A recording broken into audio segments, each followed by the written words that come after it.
Going to call to order the January 6, 2017 Governing Board meeting of the South Coast Air Quality Management District. We're going to ask Mayor Cacchiotti to lead us in the Pledge of Allegiance. Thank you, Mr. Chair. Would everyone please stand and face our flag? Repeat after me. I pledge allegiance to the flag of the United States of America and to the republic for which it stands, one nation, under God, indivisible, with liberty and justice for all.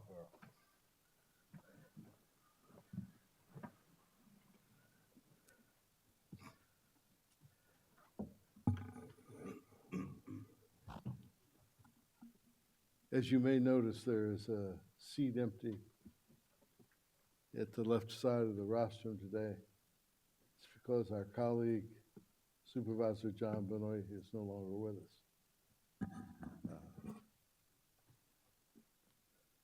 John was a force on this board to be reckoned with. He was a person of outstanding temperament, had great integrity, and a continued thirst to find what was the appropriate answer to the appropriate question. I think he was a friend to everybody on this board. I don't think there was a single person here who didn't know that they couldn't call John and talk to him on a basis professional and personal. I personally enjoyed that very much. I've asked the staff to put together a video presentation, and if they would present that now, I'd appreciate it, Paul.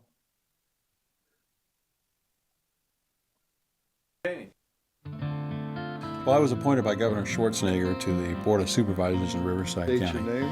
I, John Benoit, and in Riverside County, we have a seat on the board of the AQMD. Historically, that seat has been taken by the representative from the 4th District, which is my district, probably because the Coachella Valley is a unique piece of Riverside County with unique air quality concerns that are not representative of the bigger LA basin. So Riverside County has historically assigned the Eastern County Supervisor to that board, and I was pleased to be the new Eastern County Supervisor and to take my seat on the AQMD. It's much nicer. You know, as a member of the AQMD, I'm proud to serve in the capacity of trying to help improve our air quality. It's a job that's important that the AQMD, working as a conduit for this valley, has done a great job of over the last couple of decades. As a young man, we played football every Saturday at the church lot just down the street, and a group of us would get together, and sometimes we'd be out there a couple hours. I can remember vividly going home and wheezing and coughing well into the evening, and sometimes as late as going to bed.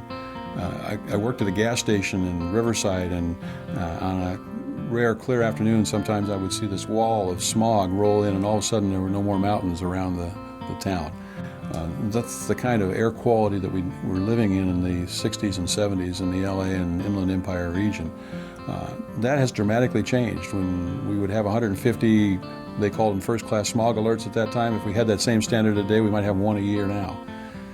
So improvements have been made, and they're dramatic. It doesn't mean that we've done everything we can, and we know now that there are other things to concern us with, and we were at the very basic level then. But we've made great improvements. My goal on the board is to see if we can continue that at the same time balancing it against the needs of making sure we don't do things to disrupt the economic vitality of the region. When we had the power plant that was built down in the valley, I got a call from John, and he was trying to convince me to give the bulk of that money to the walkway in Palm Springs. It was a tough sell, but he sold me. And I saw the renderings that he brought to the board. The project is just going to be phenomenal, phenomenal. So with the And we put up, I think it was the first 12 or $18 million for that. I'd like if it would be all right with my colleagues to send a letter to the appropriate authorities to ask them to consider naming that after Supervisor Benoit. I have one other thing here. Ben, could you come? They don't have a microphone. So it's you and me, okay?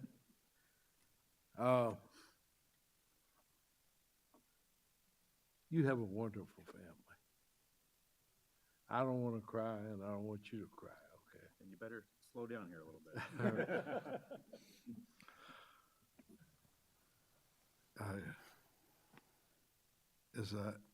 Most people don't know that I went into the hospital on the day before Christmas Eve this year, and they don't know what I had. They think it was either bacterial or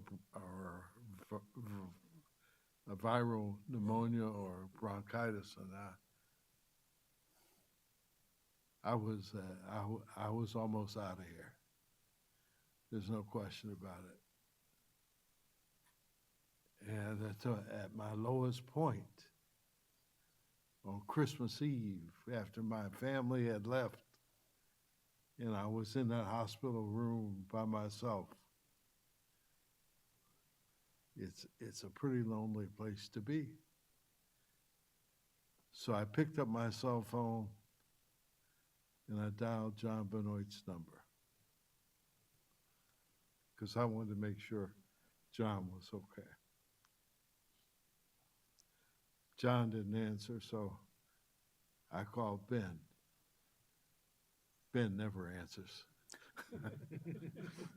But I left this long, convoluted message on Ben's phone about how much he and his dad and his family meant to my family.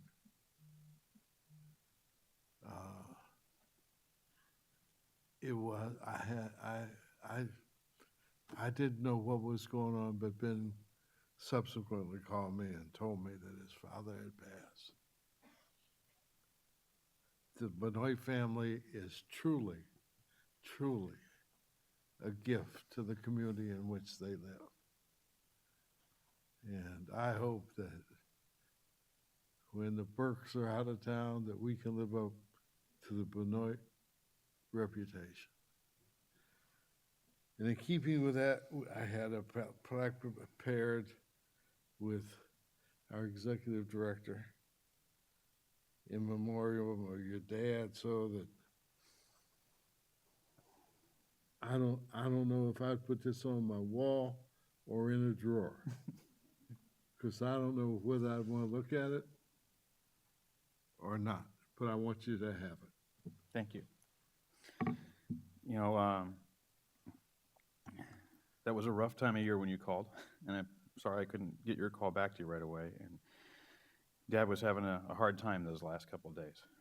And you talked about, you know, it's hard to keep your head focused during those times when you're on medication, and Dad was there too. And the last couple of days, Dad he wasn't returning many calls to anyone. And I was fielding a lot of those calls the best I could, and I apologize we weren't there for you. So, but you know, when my dad first learned that I was looking to get on this board, I had already approached about 6 or 7 other communities, their mayors. My position would be chosen by the mayors of my communities around me.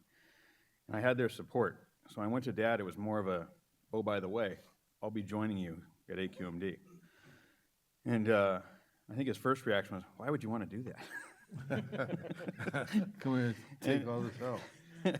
And I said, Dad, you know, there's been so many times where around the family dinner table where I've asked you, why are these things happening, and why is the board moving certain directions? And I wanted to have that experience to understand better what we do here at AQMD and to understand why those decisions were being made. And from the outside perspective, it's sometimes hard to understand some of those decisions. But to sit here with my dad for for the last 5 years and work with him, on this board especially, will probably be some of my proudest times, and some of the times I'll always look back on. So no, this doesn't go in a drawer, because this is the time I got to spend being my dad's peer. And then, thanks to my colleagues here, one day I was actually promoted above him, which I think he really enjoyed the fact that suddenly I was now vice chair. He did vote for it too. So I thank all of you for being a part of that, and I really wish we had more time with him, and we all do. And but he really looked to the work he did here as some of his best, and some of the most rewarding, and some of the most that gave him the most tools in his toolbox out in the desert to do the hard work that needs to be done and still needs to be done. And I just hope whoever comes out to that district, in the 4th district, can look forward, see what all the hard work my dad has done out there, and keep moving that forward, and don't let those communities just suffer. And I really hope that someone can come and work as hard as my dad did, because my dad was the consummate worker. And in those last days, even though he didn't have a lot of his wits about him, one thing he continued to do was delegate. And it was delegation of all sorts of interesting things, like items that we all knew probably didn't need to really be delegated, but he was delegating. The managerial side and the delegation side of him never quit. On his last day, he didn't quit. So thank you all. His services will be on Tuesday. I know a lot of you will be there, and I really appreciate that, and I know he will too. So thank you. Well, we love your dad. Okay, from that to the newbies, and we don't kill everybody. Even though the representative from the district in which John represented, both of them have died while here on this board, so, and the other fellow was a great guy too. Roy Wilson. So are we going to move that microphone up to swear in Supervisor Kuhl? Okay. We're gonna walk down and around. Follow you anywhere, Mr. Chairman. Got it figured out already.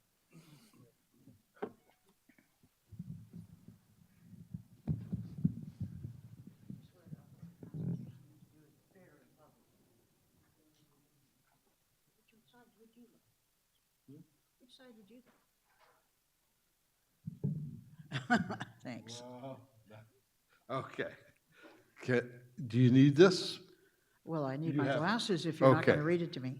I, and state your name, Sheila Kuhl. during such time as I hold the above office, During such time as I hold the above office, do solemnly swear or affirm do solemnly swear that I will support and defend the Constitution of the United States that I will support and defend the Constitution of the United States and the Constitution of the State of California and the Constitution of the State of California against all enemies, foreign and domestic, against all enemies, foreign and domestic, that I will bear true faith and allegiance to the Constitution of the United States that I will bear true faith and allegiance to the Constitution of the United States and the Constitution of the State of California, and the Constitution of the State of California, that I take this obligation freely that I take this obligation freely without any mental reservation or purpose of evasion, without any mental reservation or purpose of evasion, and that I well and faithfully discharge the duties upon which I am about to enter. and that I will well and faithfully discharge the duties upon which I'm about to enter. Congratulations and Thank you, welcome. Mr. Chairman.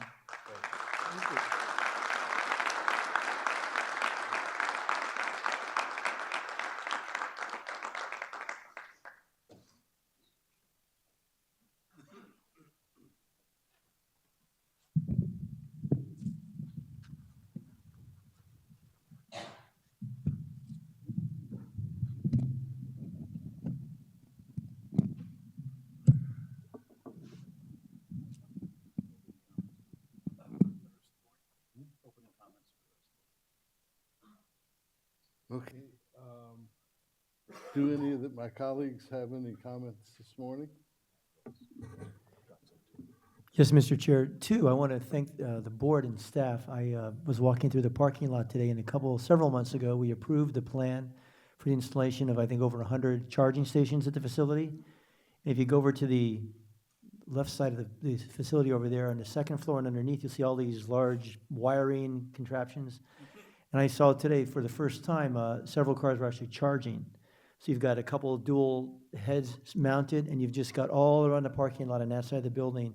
And hopefully, can I get up, will it be finished maybe in the next month or so? But it was exciting to see.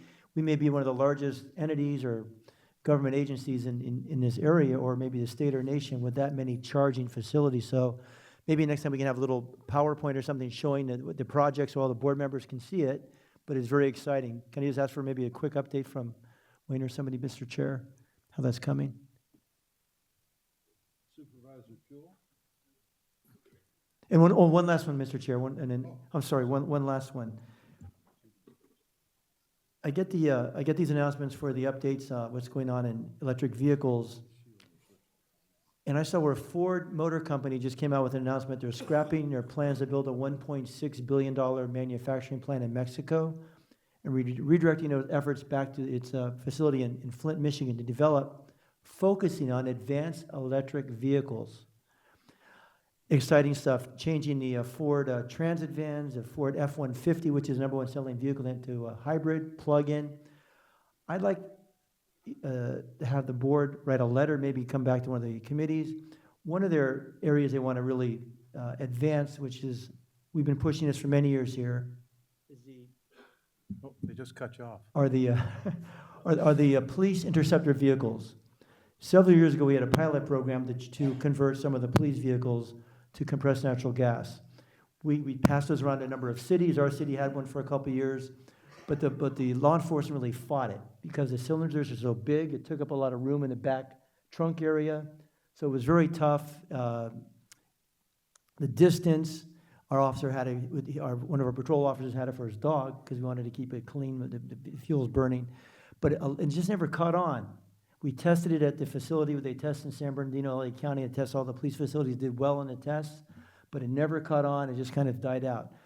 Ford's looking at coming out with finally a non-polluting, a hybrid police vehicle. I like to push the envelope. You know, I've had a Prius for 15 years. It's 150,000 miles. I've changed my first battery out.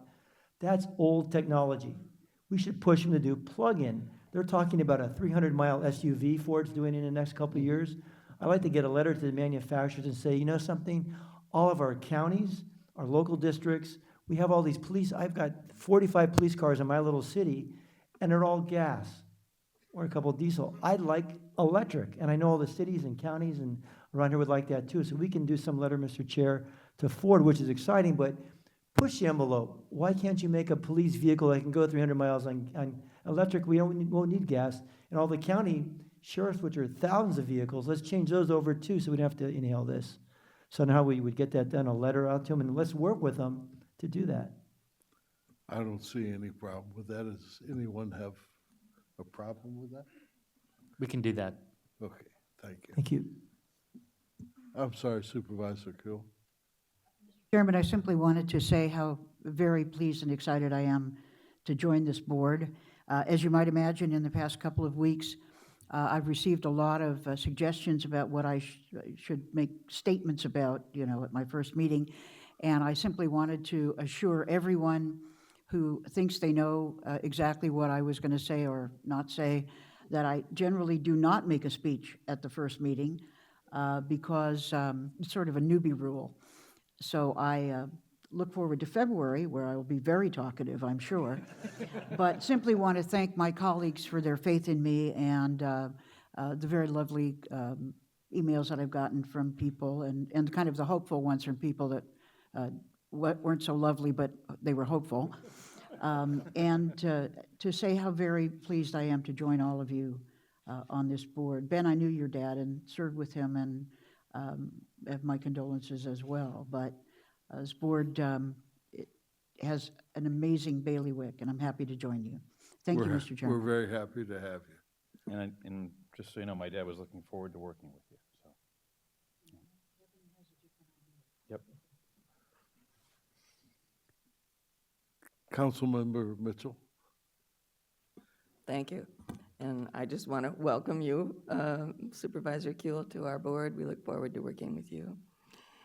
The other thing I wanted to mention was that yesterday there was a very lovely luncheon and recognition by the Environmental Justice Partnership. And we recognized Angela Logan and Father Moretta for all the work they've done in our environmental justice communities. And Dr. Joe Liu, of course, chairs the Environmental Justice Advisory Board and was handing out the awards. Thank you, Joe, for all the work that you do with that board. And we want to thank our community that is so involved with our board on those issues. Dr. Liu? Yeah, I also wanted to mention the EJ Recognition Awards yesterday and the wonderful job that staff did in hosting that event. You couldn't have really picked two more deserving environmental justice leaders in this region, in East Los Angeles. So it was really a good experience, and thank you. We have to take that time to celebrate those accomplishments because, as we have seen, life can be short. I did want to bring up this issue that received some attention, I believe a KPPC article, but the refinery monitoring that happened with the new technology, the laser technology. I think you know my concerns that it seems that the refineries may be emitting a lot more VOCs than we've been estimating. And so I think this is an issue that we really need to bring to Stationary Source Committee and talk about. We're happy to bring the issue before the committee, Mr. Chairman. Any other comments by any other board members? Then we'll move to the consent calendar. So item 1 through 12. Is there any? Okay. We will be pulling item 11 for testimony from. Is there anyone else that has any conflict in any of the items? I need to propose a small amendment to the minutes, on item 1, so I'd like to pull that. On which one, I'm sorry? Item 1, the minutes, 1? yes. Yes, okay.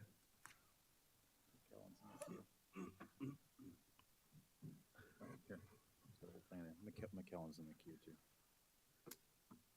too. Mayor McCallum?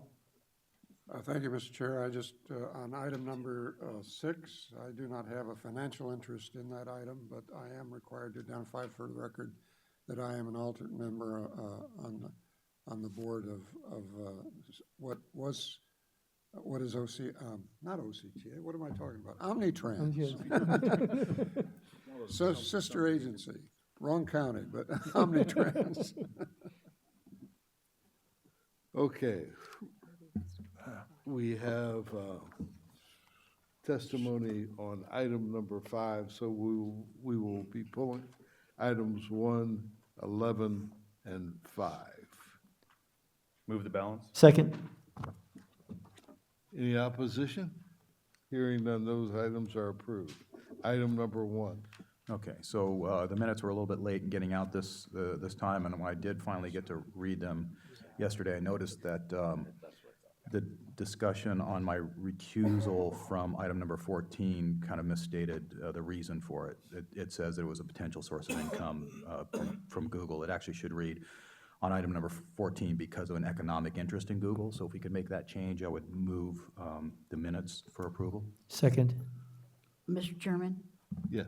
I'm sorry, I would seek your advice whether it's appropriate for a new member to vote or abstain on minutes when I wasn't at the meeting. All right.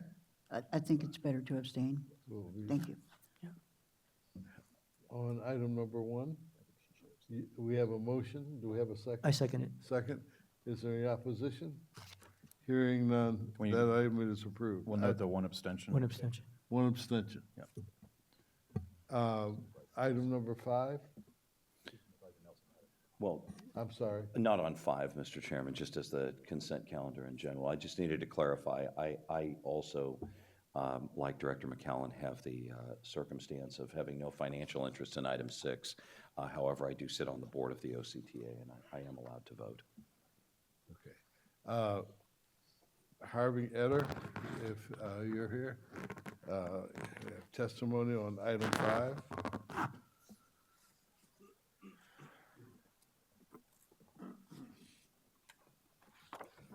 Good morning. I'm Harvey Etter. I'm talking for myself and for the Public Solar Power Coalition. This item is about your activities with brain and lung. And I think this is very important. I'm personally involved with brain and especially in some lung issues. My dad was in the Army Air Corps in World War II and taught radar. And about 20 years later, he developed a malignant brain tumor and from the microwaves. And he lasted about 6 years and he died out at Wadsworth in West LA. There's been a lot of stuff coming out about cell phones and microwaves and brain cancer. And there's a lot of this has come out only recently. And I think it may be covered by existing air pollution laws, but there might be legislation to try to look into that and cover that as well. And I think it should be done and looked into by this group. In terms of lungs, I got hurt working up in Alaska. I worked on the oil pipeline up there trying to get money to start a solar business 40 years ago. And I've got spinal cord injury in my neck and back, and I didn't smoke pot for 30 years, and I started smoking again. I was exposed to asbestos also. I was fired for trying to call a safety meeting. Union job, big job, got fired for that. Got fired again when they hired me back, the OSHA guy, for refusing to cut sheets of asbestos without a respirator. Anyway, I've got exposure, and I had been taking opiates, hydrocodone for pain, and this stuff about OxyContin in the LA Times. They've rescheduled that. And I've been smoking medical marijuana. I quit smoking pot 30 years ago, and that's really been hurting my lungs. So I've got to look into getting checked for exposure to asbestos. But the new cell phones are much stronger, especially for kids, and this stuff should be looked into. Anyway, that's it. Thank you. Thank you very much for your testimony. I'll move the item. Any opposition to this item? Hearing none, this item is approved. Item number 11, Dr. Stewart.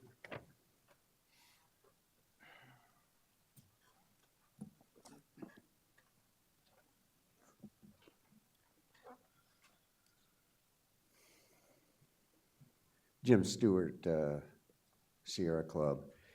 The issue is that the outline of the 2017 rules that are before you is certainly inadequate to meet the needs of the air quality issues in our basin.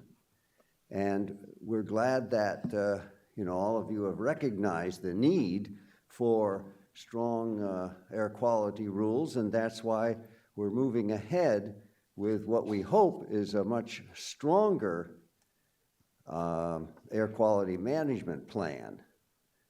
But the issues of the fact that NOx reclaim is certainly not working, and that's not, there's no significant changes in the proposed rules in that schedule.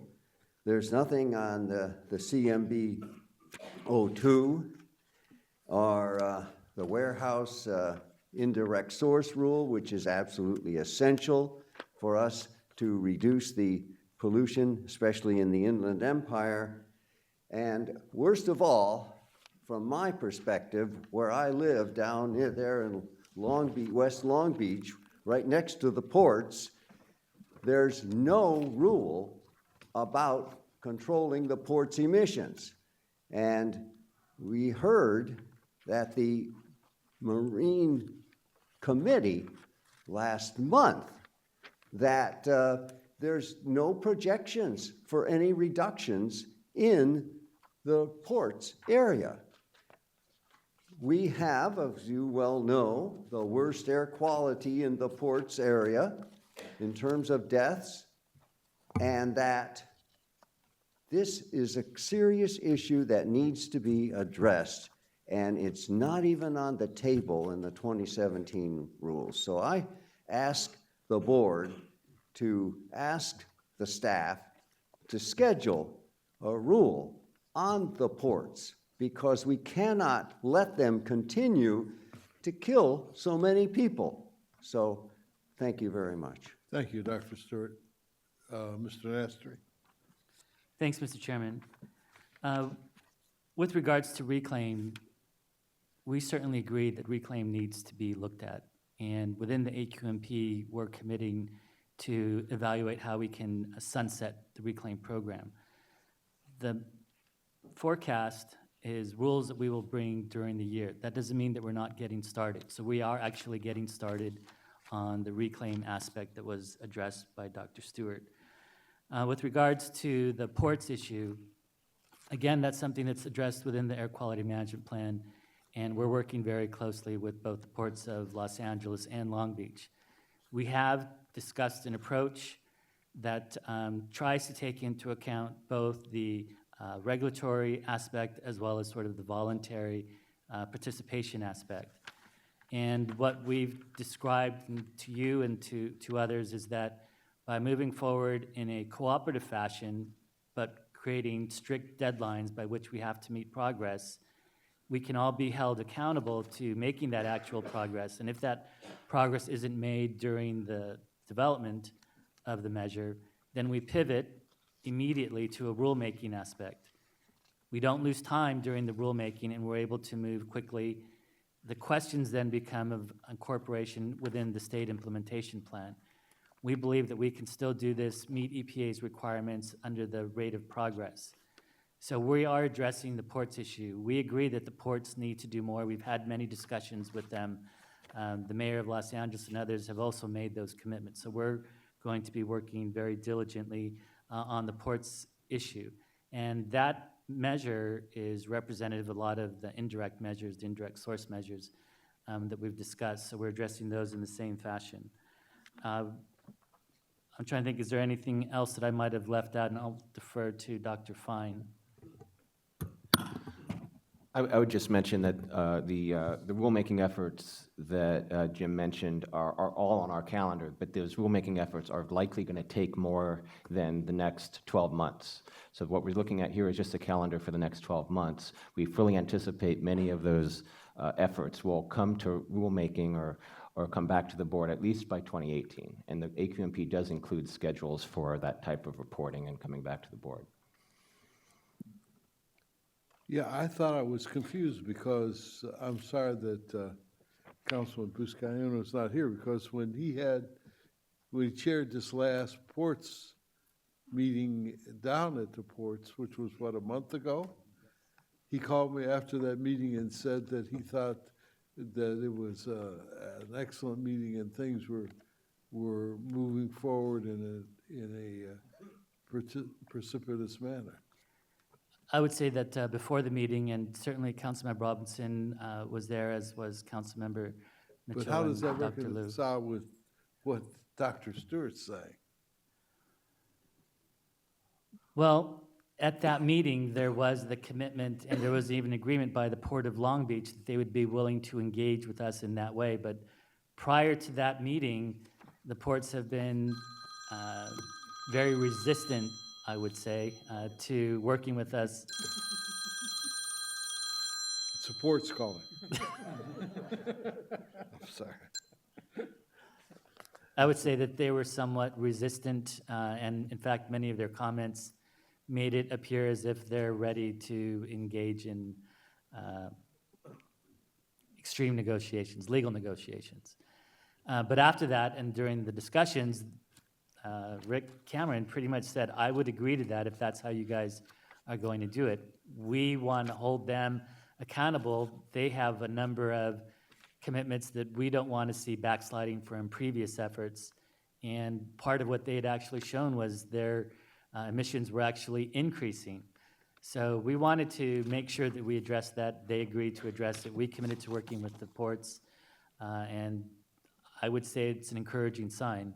Now, the challenge will be, as I said, as we move forward, since we're not going to do it in the normal fashion, is to make sure that we have the hard deadlines and that they understand that we pivot to a hard rulemaking action if we're not making the progress that the community and the board desires.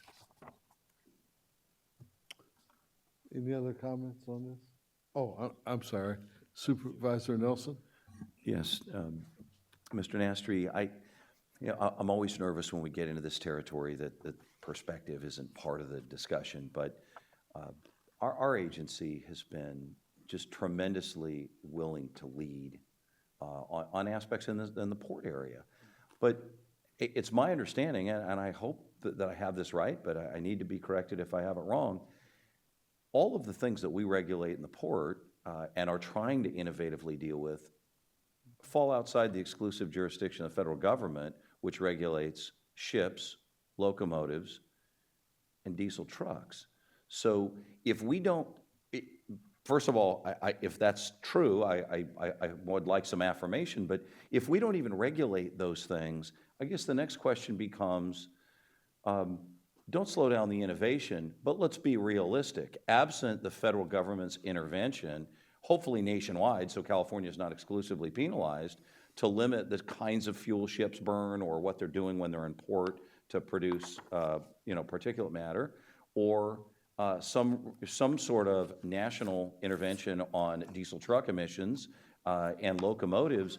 How much can we really impact if everything we regulate and we touch went to electric, but all those other items that we don't regulate remain as is? I mean, what impact can we really have until we get into those things that are really outside our footprint?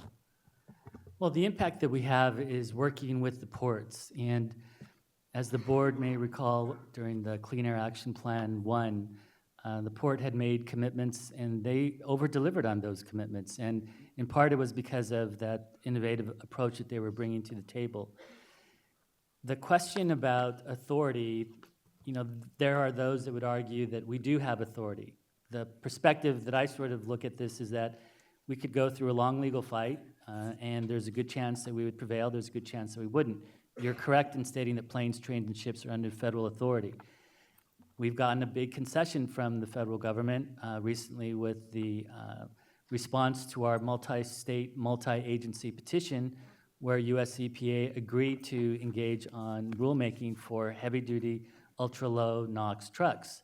That will have an impact at the ports. That's where we can provide leadership, where we can impact the national stage, if you will, and move forward. And that's why we're taking this approach on these indirect source measures of, let's work voluntarily. Let's see what kind of commitments we can get. And as long as we're making that progress and we're demonstrating that progress, we satisfy, in my perspective, all of the parties. We satisfy industry because we're working with them, we're listening to them. We're satisfying the regulatory aspect because we're getting the reductions. We're not necessarily battling it out in court for certainty. And I know there are those that would say, it's going to be a fight, let's get it over with and move forward. I don't want to forego the opportunity to get those emission reductions when we've shown in the past that we can get those reductions. So that's why at the ports, and I would ask the board members that were present if I'm incorrect, that's why I think that Rick Cameron and Chris Cannon had agreed that they could work with us in that approach. And they recognized and they said that their position was really a starting point, that they didn't want to come out and say, these are all the things that we're going to do. So we recognize that that plan that they put forward isn't going to undergo dramatic changes. It has to go those changes for us to be able to work with them.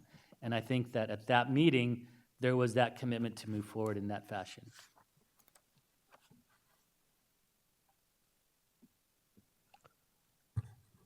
Dr. Parker? Correct me if I'm wrong. Didn't we pass a backup rule for the ports? So we did. I'm going to look at Dr. Fine and ask Henry to come by because the state has actually committed. Backstop rule. Yeah. Henry, go ahead. Just chronology, the board adopted backstop measures in the 2007 AQMP and the 2012 AQMP. Staff has started rulemaking on proposed Rule 4001, but that was put on hold. with the 2016 AQMP development, also with the Port's Clean Air Action Plan update that they'll be coming out with a specific plan over the next few months.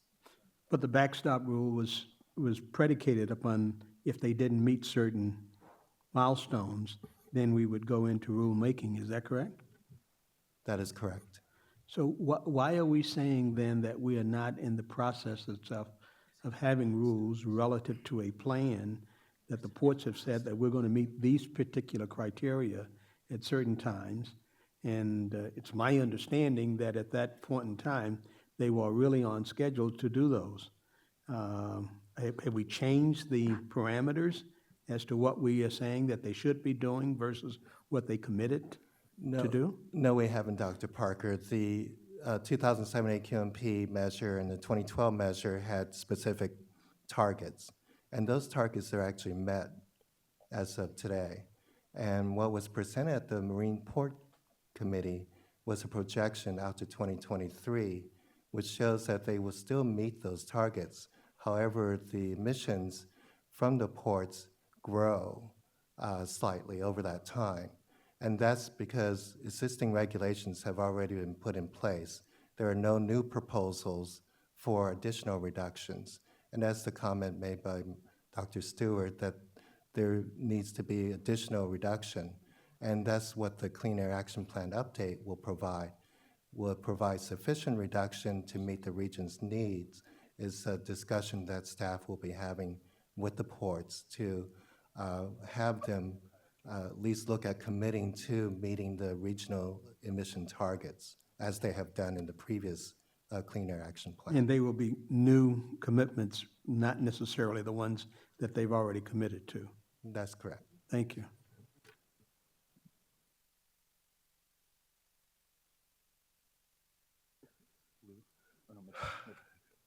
Councilmember Mitchell? Yeah, as I understood it from our Ports Committee meeting, that the first step is to work with the ports on voluntary actions under the Clean Air Action Plan. And we were successful with that in our 2012 and 2007 AQMPs. The second idea was, if they're not meeting those targets, then we will go to rulemaking. And it will be similar to what we did with Rule 4001, that proposed rule. Is that correct? It's similar to what we're doing with Rule 4001, or will it be a different approach? Staff will have to evaluate the approaches because 4001 was meant to backstop reductions that are actually emission reductions committed to in the AQMP. And most of those reductions are committed by the state. So in looking and moving forward, staff believes that what we're proposing in terms of the facility-based measure is to help get those reductions that the state is looking for. And in doing so, we will look at progress based on some metrics which we will be defining after the adoption of the AQMP. Okay, thank you for that clarification. And what we did ask for at the Ports Committee was that the Clean Air Action Plan actually be pretty specific on targets and emission reductions so that we can track what they're doing. And then only if needed would we go to rulemaking if they don't meet those timelines and those targets. Was that your understanding as well? Yes, that we would work with them to establish that. And as I recall, the numbers and the goals that they had put in were in beyond 2023 and 2050. And our position was that was not soon enough and it wasn't specific enough. And so they agreed to work with us when we had described the protocol. Right, we thought 2050 was too far out. Right, yes. The other thing that we noted was many of the trucks at the port are older than 2007, so we want to target the turnover of those trucks first. Mm-hmm. And we have the technology available now to do that with the certified .02 NOx engine, the 8.9 liter. And so I think everyone on this committee, on our Ports Committee, agreed that we want to target those earlier trucks and with the newer technologies that are now available. So we're still working with the ports. We haven't, the comment period for the Clean Air Action Plan goes to mid-February, I believe. And so we will be making comments, we'll be working with them, and anyone out there who's interested can make comments as well. And we will work out what we need from them along these lines, and we think the collaborative approach is the best approach that has worked in the past. Thank you.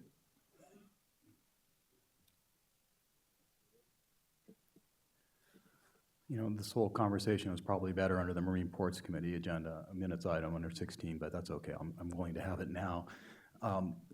What's happening here is staff is proposing to change the way that we deal with the ports in the AQMP.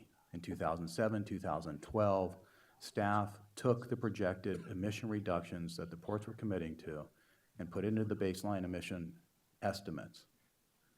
And in that way, that became part of the baseline emission inventory in the state implementation plan, the SIP. And in some fashion, at least, and theoretically, because that emissions inventory has to be accurate, it's federally enforceable to some extent.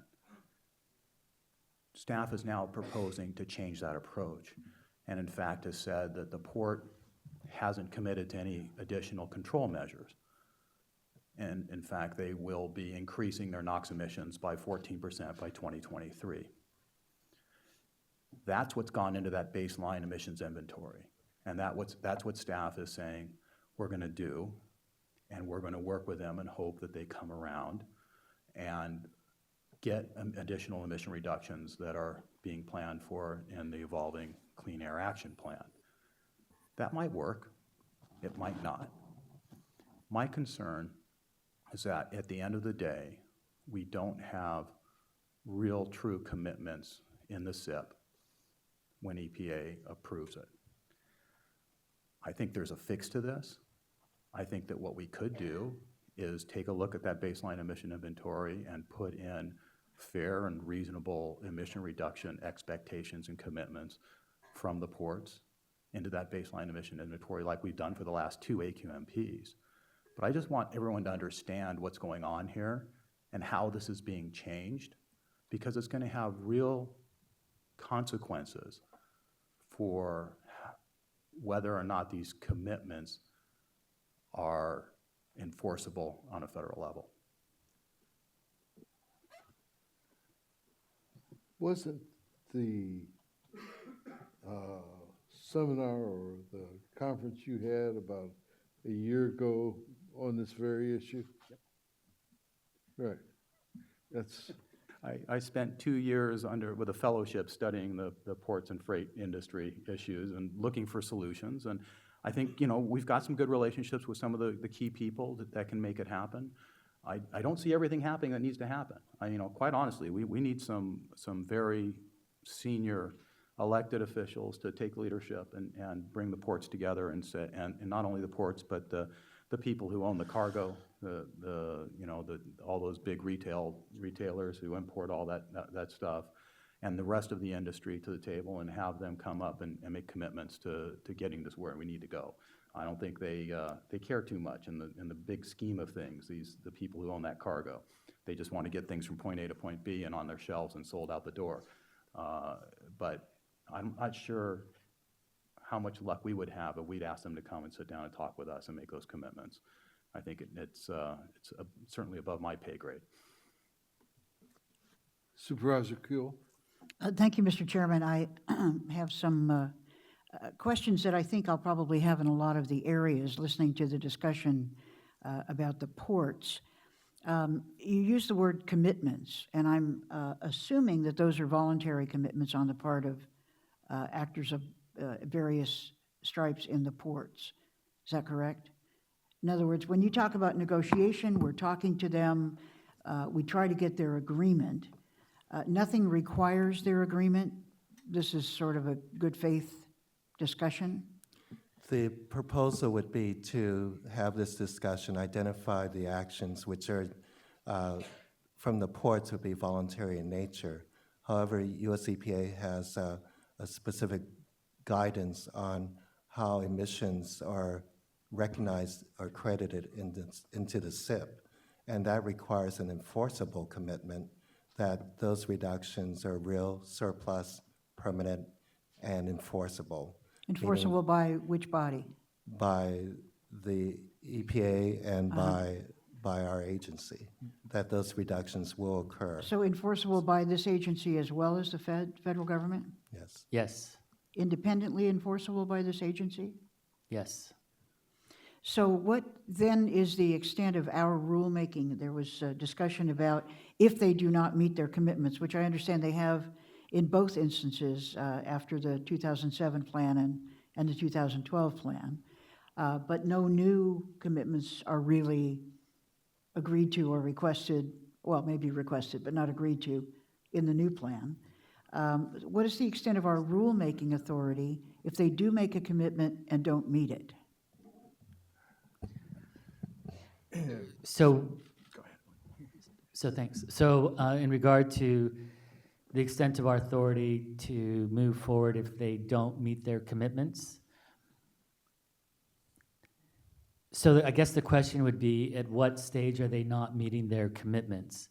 If we're going to the point where we've accepted their so-called commitments in terms of a measure and a plan of how they're going to do it, and then it becomes a question of actual implementation, at that point, I would argue that we would, in essence, have already developed the measure of how we're going to get there. And so the implementation then becomes on the actual deliverables. And we'd have to look at what the nature of those deliverables shortage was. So, for instance, if they were going to have increased cold ironing of vessels, and we found that in fact that number didn't have, we would have to look at the existing authority to require that. Right, but look at existing authority, I'm sorry, that was, in law school, we learned that actually was like saying staring up into the sky. Let me ask again, what actual authority do we have to require any action by the ports to meet a commitment that they may have made? Mr. Chairman, we've got a bit of field discussion of the rule and control measure forecast. Even the Marine Port Committee report, I think, is a little off. So, I mean, this is a discussion that we certainly can agendize for some later time, but I am concerned that we're starting to stray beyond the scope of agendized items here. Sorry, Mr. Chairman, I understood that an omission from that schedule was also within the purview of discussion. The omission related to the ports, as I understand it. But I certainly defer to counsel always. Well, maybe not always, but right now. Well, I certainly appreciate that. All right, that concludes. Well, we should have this discussion sometime, someplace, so I would suggest we either agendize it or put it on a committee agenda. The Ports Committee has met, and so where would it go next? Let's do it on the Ports Committee. We can put another meeting soon. Another meeting? We'll check It was with, anticipated for the Ports Committee? Yeah. All right. So we'll refer that back to the Port Committee to bring the item forward to the full board? Yes. Can we, Mr. Chair, can we even, the last item on the agenda today, when they're doing a review of the AQMP, can we talk about it during that discussion? Kurt, because it's relevant. Yeah, if we're gonna have a kind of a wide-ranging discussion of the district's regulatory authority, I really think it's appropriate to agendize that as a separate matter. Okay, let's do that. And could we notify the chair of the Port Committee, Councilman Buscaino, post haste of this item, and see if we can't get a special meeting of the Ports Committee and get this back to the agenda in February.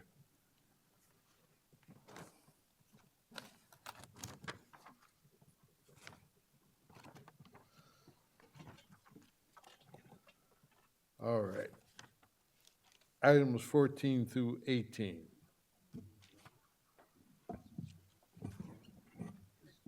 Mr. Chairman, I'll move item 11 just so that we get that Oh, going. I'm So, sorry. Yep, no Okay. problem. Second? Any objection to 11? Hearing none, it is approved. Thank you very much, Dwight. Items 14 through 18. Second? Any opposition? Hearing none, 14 through 18, it is approved. Item number 19.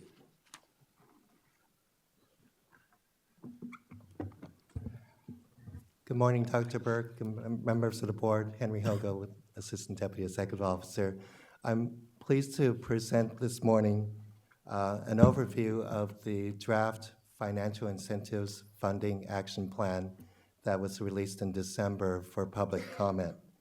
The Funding Action Plan was developed as a companion piece to the 2016 AQMP to look for funding opportunities to get a major portion of the $15 billion that we estimated would be needed in terms of funding assistance in order to get the emission reductions that are committed or being proposed in the AQMP.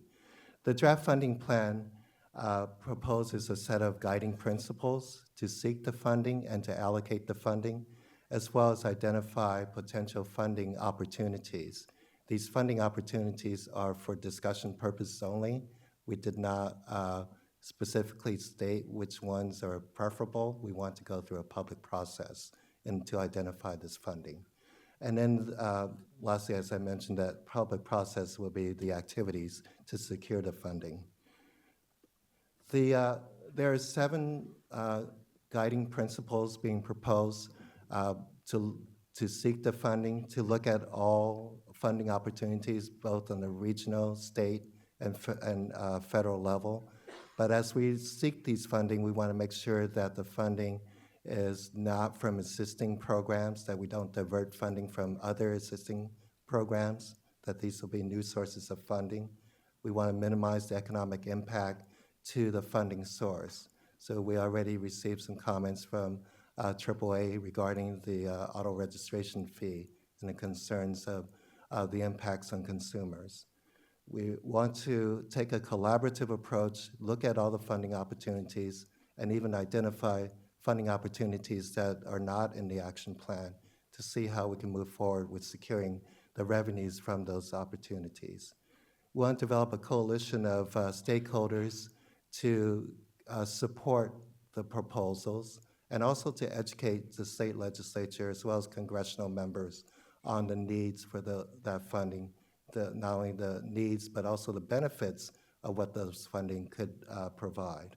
And then lastly, in terms of funding, other entities will be soliciting for funding or looking for funding for their projects and want to recognize the co-benefits of criteria emission reductions along with the benefits of their projects. And as we receive the funding and disperse the funding, we want to ensure that the funding go to or prioritize to environmental justice and disadvantaged communities. There are 17 funding opportunities identified in the action plan. 9 of them we put down not determined in terms of a potential funding level. These range from, on the federal level, the Diesel Emission Reduction Act, and on the state level, the federal and state level, the VW settlement on the 2-liter, which is around $381 million for NOx mitigation. Recently, the Air Resources Board and EPA settled on the 3-liter engine noncompliance. It's a less amount of money. It's around $45 million that would come to the state of California. However, the other programs that we have in place at the state level, low carbon transportation and AB 118 type funding, as well as the current Moyer funding, we like to see to make sure that those funding are used appropriately in the South Coast Air Basin and see more money, funding come in to our region. Of course, new bond measures as well as local ballot measures are important. The recent passage of Los Angeles County Measure M is one area where we could pursue in terms of having a new funding source. And lastly, public-private partnerships are very important, and to identify those as we move forward. We identified 7 areas where we could quantify a level of funding, and these numbers are, as I mentioned, for discussion purposes only. They're not what we would be seeking. If we received all these funding, it'll be closer to $2.3 billion per year. But as you can see, we looked at every opportunity ranging from automobile registration to cargo container fees, looking at retail sales tax, property tax, and all these opportunities are there. And we did not talk about the challenges. We will do that as part of the public process, because there are challenges, as many of you know, in terms of realizing these fundings.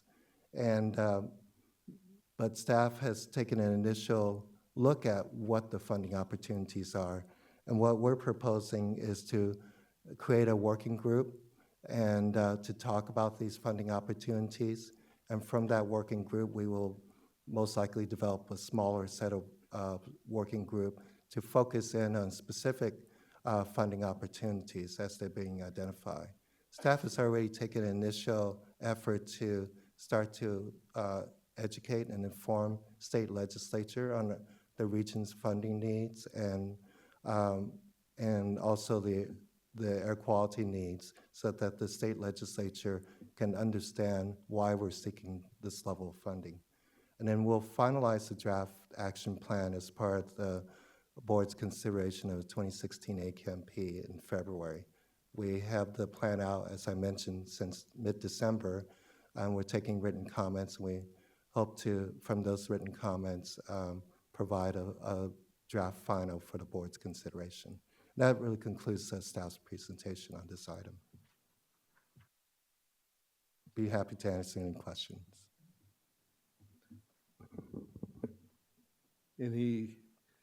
I have no one, okay. Councilmember Mitchell? Oh, sorry, it's on. I wonder about the timeline for getting this funding. Obviously, this doesn't happen overnight, but I think there are some plans in place for how we do this, when we do it, how soon it gets done, and how it gets rolled into the AQMP. Staff is looking at, obviously, $1 billion next year will be ideal, but it's highly unlikely. And it'll be more of a ramping up as we see the opportunities develop. Obviously, if it was going to be a ballot measure or proposition measure, it's going to take over a year to get that in place and get it on the ballot. The other items, such as state legislative action, could start earlier, but we need to identify if those are the proposals we want to move forward with and what the opportunities are with the state legislature.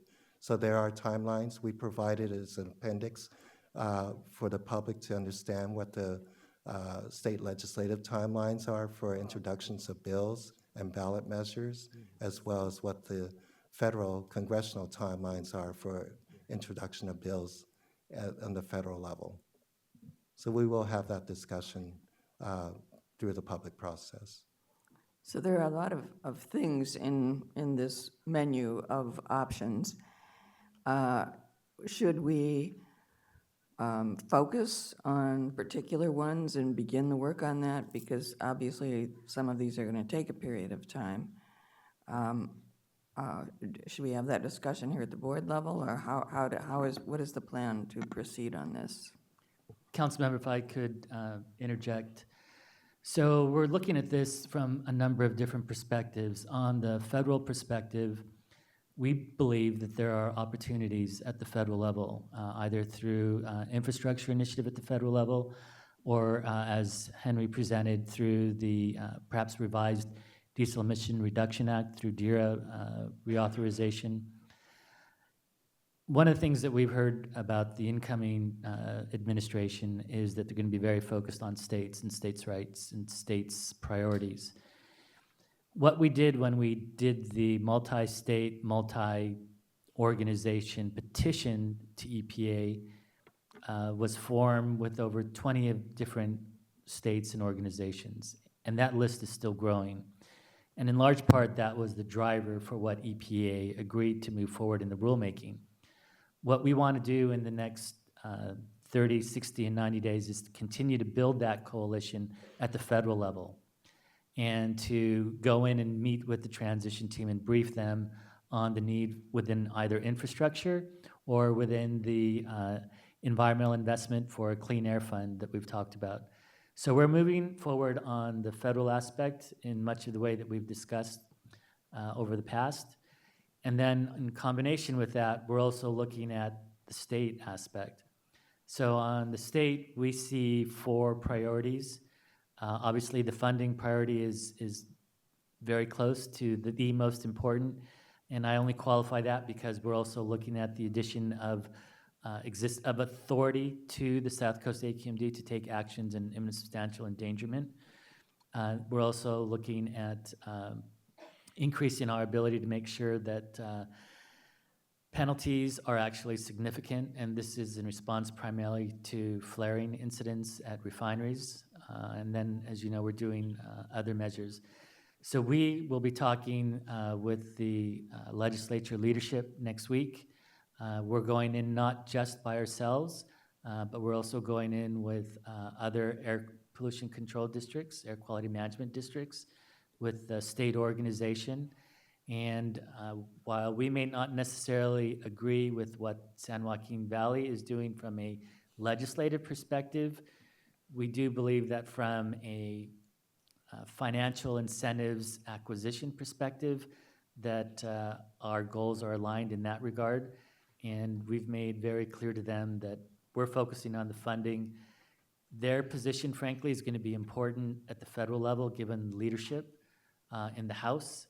So we're going to have to work with them in that regard.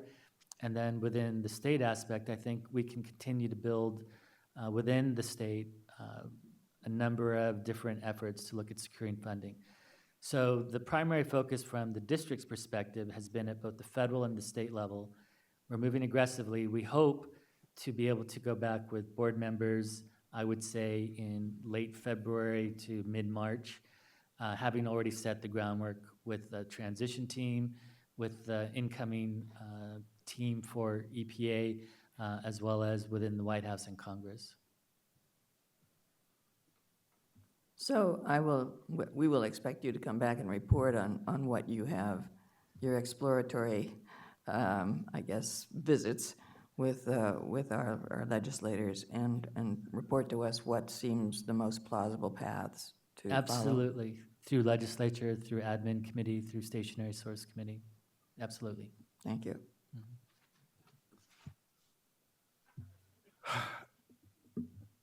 Before Dr. Liu speaks, I am informed that the Energy Department has $15 billion a year that they give in grants, and that under the Obama administration, this $15 billion was all given to colleges and universities across America to research climate change.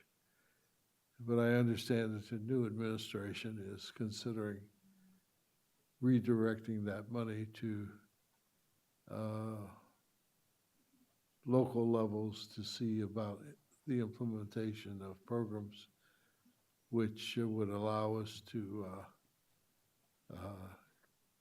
among other things, clean the air. I'm not privy to that administration, so I don't know how we go about going after some of that money. I probably could find some people, but I think that collectively as a board, we ought to put our heads together and try and figure that out. There was one other thing, our former colleague, Supervisor Antonovich, is Mr. Nasser and I have discussed, has a very unusual relationship with the Secretary of Transportation. And I know that the rules are that we can't hire anybody who for a year. It was my understanding that they couldn't appear before the board, but I am now told that they cannot work for the board either. So, but we ought to be in touch with Supervisor Antonovich to see if, you know, if there's some, if he would volunteer or figure out some way that we might be able to come to some kind of arrangement to get him involved with the transportation department, which also has a significant grant program. Dr. Liu? That's encouraging to hear. We only have 11 months before we can hire him to do it. Yeah, So right. it'll go by really quickly, and that's Right. not a bad idea at all. I want to just state first off, because I think last time I talked about this, I gave people the misimpression that I don't want us to succeed in raising this money. I desperately want us to succeed in raising this money. I am, however, skeptical about how we're going to go about doing it and our likelihood of success. I think when I look at the plan, it's you know, it's certainly a shotgun approach, and it's the kitchen sink approach, which I think is good for the initial conversation to really flush out, you know, what the possibilities are. And I think staff's done a pretty good job of looking at all these different possibilities of where money can come from. However, I think when it gets down to actually getting this done, we're going to have to prioritize, as Board Member Mitchell suggested. And I think, despite our efforts, we are highly unlikely to get any significant amount of funding out of the federal government. That's going to be very, very difficult to do. Our best chance, I think, is with the state government and maybe with local governments. But the state government certainly provides us the best opportunities right now. And in fact, on the very first day of the legislative session, there were bonds introduced that would generate revenue that could potentially help with our needs. So we should be working on that one at SB4, I believe, right now, so that we have something in place that we're actually working on that seems viable and stands a possibility of being passed.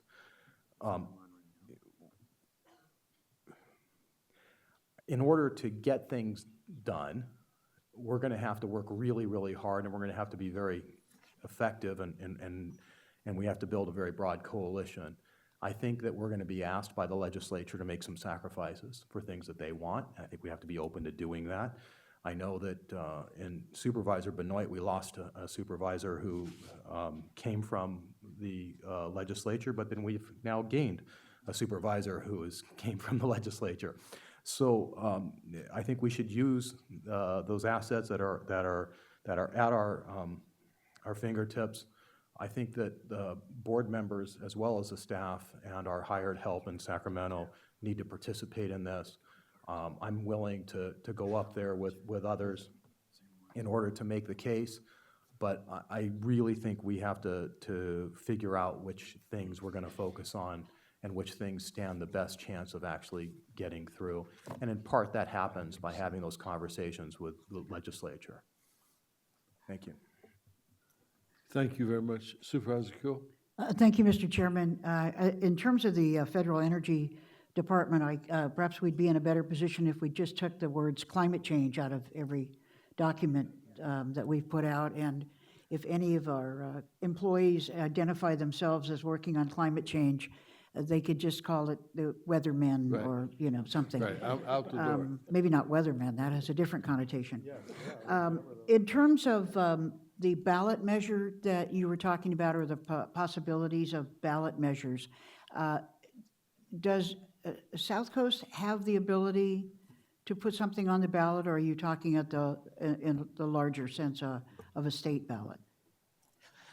We were talking about the larger sense of the state ballot, but we're also looking at the possibility of trying to get the authority to do a bond measure. And in that plan that Dr. Liu referred to, we did try to come up with a very broad, multi-idea approach. And we recognize that we're going to narrow that fairly quickly, but we didn't want to leave any stone unturned. And so that's why we have such a comprehensive view on that. We are taking SB4 to the legislature next week. We are talking with members, as I said, we've already spoken with leadership about the need, and as Dr. Liu said, you know, there's a desire for concessions, and what those concessions may be, we will learn. So we're going to continue to move aggressively in both spheres. That's not to say that one has ultimate priority. I think we can do both equally. We have a number of resources in DC, in Sacramento. We have staff that can work both measures. We have strengths at both federal and state level. So I'm confident that we can do that, but we will need to work with you and with all of the board to identify the strengths that we bring. And as I said before, when we go back to DC and was in the tribute, we were able to go to DC and meet with Congress, Senate, House, White House, and we'll be able to do the same in this administration, I have no doubt. And the talking points may be about economic growth, and they may be about a whole host of other aspects, but there will also be environmental benefits associated with that. We just have to make sure that we're focusing on what are the right talking points and what are the appropriate levers. In the past, when there have been proposals for an oil extraction tax, have we been designated beneficiaries or air quality in any way as part of that in the past? Do you know? Because I don't know if the bills, we have not. But we don't know. Okay, thank you, Mr. Chairman. We're not aware, Supervisor. We have testimony on this item. Would at least Drew Fell come to an empty microphone, and would David Pettit come to the other microphone?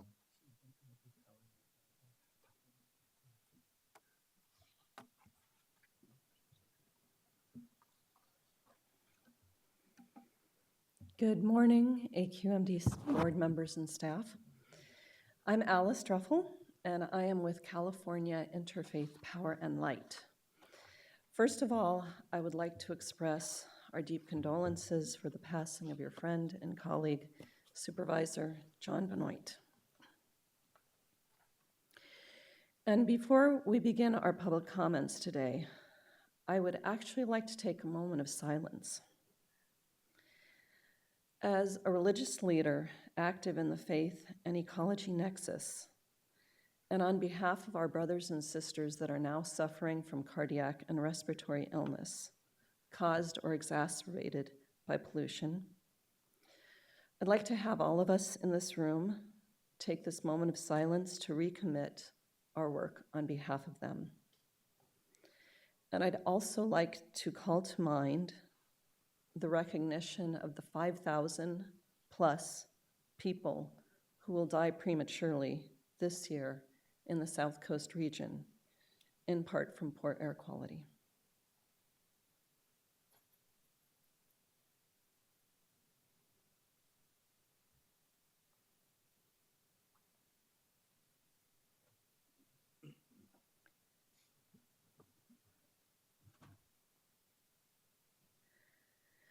So many hearts today are heavy with concerns, including the uncertainty of the incoming presidential administration and worries over federal and state policies in terms of pollution reduction and community health protection.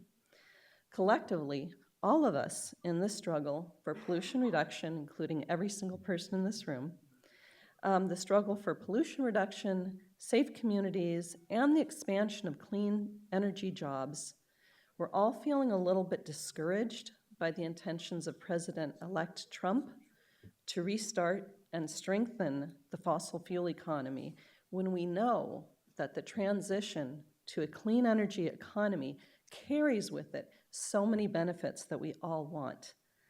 more sustainable, clean energy jobs, healthy working conditions, and true environmental justice solutions. So I have submitted to you a letter on behalf of several faith organizations active in the South Coast region about the air quality management plan, including clarification of the types of community projects to be funded. We very much favor the creation of clean energy jobs, incentives that we just referred to, and really taking a look at sunsetting the Reclaim project, which has inadvertently been weakened in the last 7 years. I would also like to extend our blessings to you for a year of action devoted to healthier lives, healthier communities, and a healthy economy, all of which are a perfect marriage. Thank you. Would Mr. Bill Coyne come to the vacant microphone, please? Your name for the record, sir. Good morning. I'm David Pettit from the Natural Resources Defense Council. Good morning, and thank you for hearing me this morning. I'd like to address my remarks just to the funding program that we've heard discussed. And the concern I'd like to express is that we have absolutely no idea whether any of those measures is going to come in or not. You can't calculate the odds. I was thinking, if you're considering buying a lottery ticket, you can figure out what the odds are, not much, and you can decide whether to invest your dollar or not. You go to Vegas, you go to the craps table, you roll a 4, you can look up the table of odds. It's 1 in 3. And you can decide, is this a good bet or not, depending on, what odds the casino was giving you.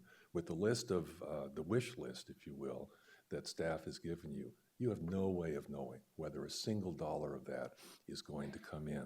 Just by way of example, one of the items on the wish list is the DERA, D-E-R-A, Diesel Emissions Reduction Act program. I'm in a group with many others, many people in industry and academia and the like, who've been advocating in Congress for the last year to try to get the DERA program reauthorized. We failed, and this is with a Democratic administration.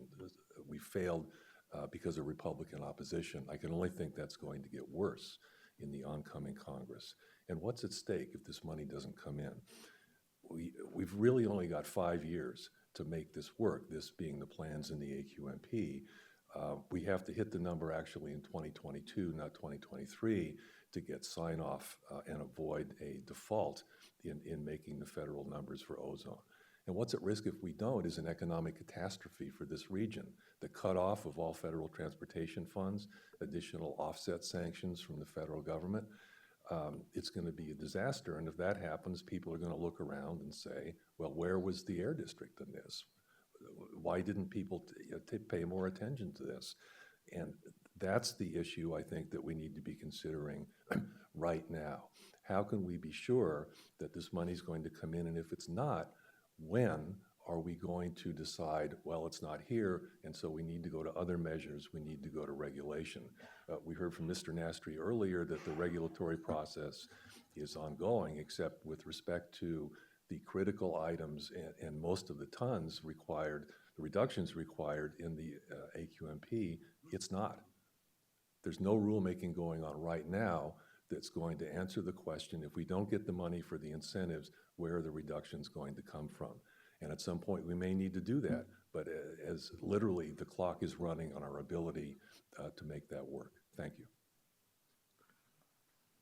Would Evan Gillespie please come to the vacant microphone? Good morning, Mr. Chairman and members of the board. My name is Bill Quinn with SEEB, the California Council for Environmental and Economic Balance. And before I begin, I do wish to offer on behalf of SEEB our condolences to the Benoit family. It was really a great opportunity to work with your father, Ben, and we will miss him sincerely. This is a great time, or a significant time of transition, so I turn to Supervisor Kuehl and welcome you to the board, and look forward to working with you on many, many important issues. With regard to the funding proposal and plan you have before you, we do support the incentives over command and control. We think that it makes the most sense to at least do the strong effort to try and get these incentives. We also support the formation of the incentive funding working group and look forward to participating in it. SEEB appreciates the district identifying possible funding sources, and we intend to provide further comments on these sources, as well as spending and how you spend these resources during the public meetings of this working group. We asked the district to clarify the purpose of the draft plan as it relates to the AQMP. So what does it mean in the funding plan to be an associate document? Does that mean it's going to be part of what's submitted to ARB, part of it submitted to EPA? There's some technical questions we'd like answered over the next few weeks that I'm sure we'll be able to work with on staff. Due to the scale of the amount of incentives needed, SEEB encourages the district to pursue all sources of funding dedicated toward air quality improvements, as well as sources that have air quality improvement as a co-benefit. Finally, the draft plan should recognize the competitiveness of assessing some of the fees identified in the plan. SEEB asks that the plan adopt a position similar to the one that we suggested in a recent AQMP comment letter, where we state we recommend that the district include, to achieve further emission reductions in the South Coast, we continue to support voluntary incentive-based approaches that do not put our region at a competitive disadvantage. So this is going to be a huge effort. SEEB looks forward to working with you and your staff, and we thank you very much. Thank you very much for your testimony. Would Angela Johnson-Massaro come to the vacant microphone?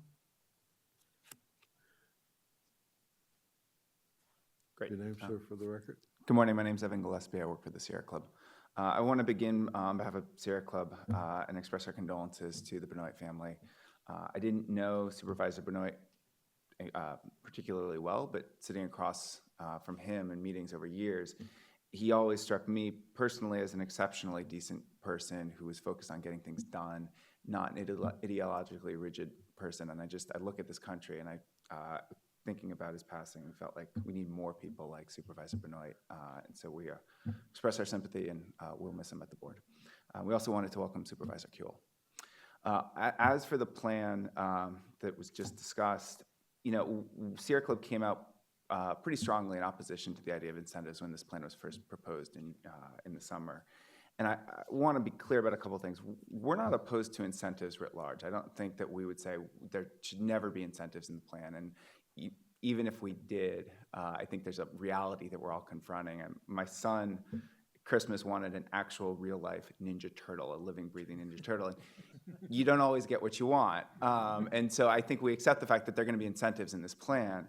I think before you get to the place where we're looking at incentives, and we'll talk about the viability of them, I'll talk about them in a second and share some of our thoughts, but it's really critical that the district has demonstrated that it has exercised its full authority to pursue regulatory measures. And so, for example, when we think about some of the components in the plan, there's a lot of work that we could do to clean up refineries. We don't have to pursue reclaim further, that we could sunset that program, we could retire it, buy it a boat, send it off to Arizona, and it can retire, and we can move forward and ask the refineries, or make the refineries, install pollution controls. So before we look at something like a gas tax, or a property tax, or a ballot measure that may require 4-county collaboration, those are all really big lifts.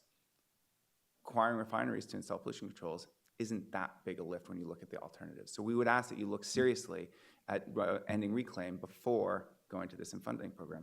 And there are similar things that we can say about MOB 01 with the ports, MOB 3 with warehouses. There are other options, and we can do more to regulate before we look at the incentive plan. Two other quick points on the incentive plan itself. I want to flag that a lot of these measures are exceptionally regressive. You're asking people who are largely low-income, middle-income families who bear the brunt of the pollution to pay the cost of cleaning it up, and it's unfair. I also, and forgive me for being skeptical, but you look at each one of these proposals and industry saying incentives, incentives, incentives, and I think we need to know, where is industry going to be? Are they going to support a gas tax? Is the oil industry going to support a tax on drilling?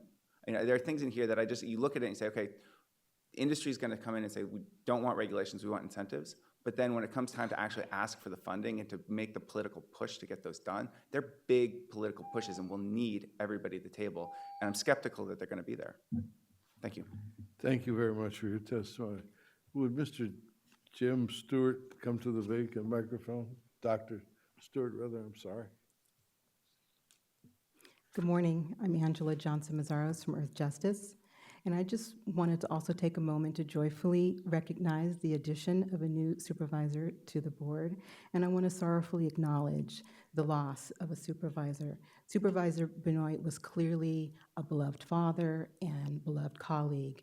And we are all saddened by his passing. And he obviously took his responsibility as being a true public servant very seriously. As well he should, because the work you do here, it matters. But on to the business at hand. You know, when I look at this plan, I don't know what gets me more, the anger that I feel because I know that this really can never happen and what that's going to mean, or the fear that I feel that maybe some of it will happen. I mean, I don't think that on the one hand, you're ever going to get the legislature to pass a vehicle license fee. I mean, you can call Gray Davis. He knows it is a car tax, and it's problematic. But then again, what if they do? What if they do pass that? This tax is a means by which you're transferring the obligation, the burden for reducing pollution from us, from the polluting industries that are profiting from the pollution to those of us who are simply trying to not die from breathing it.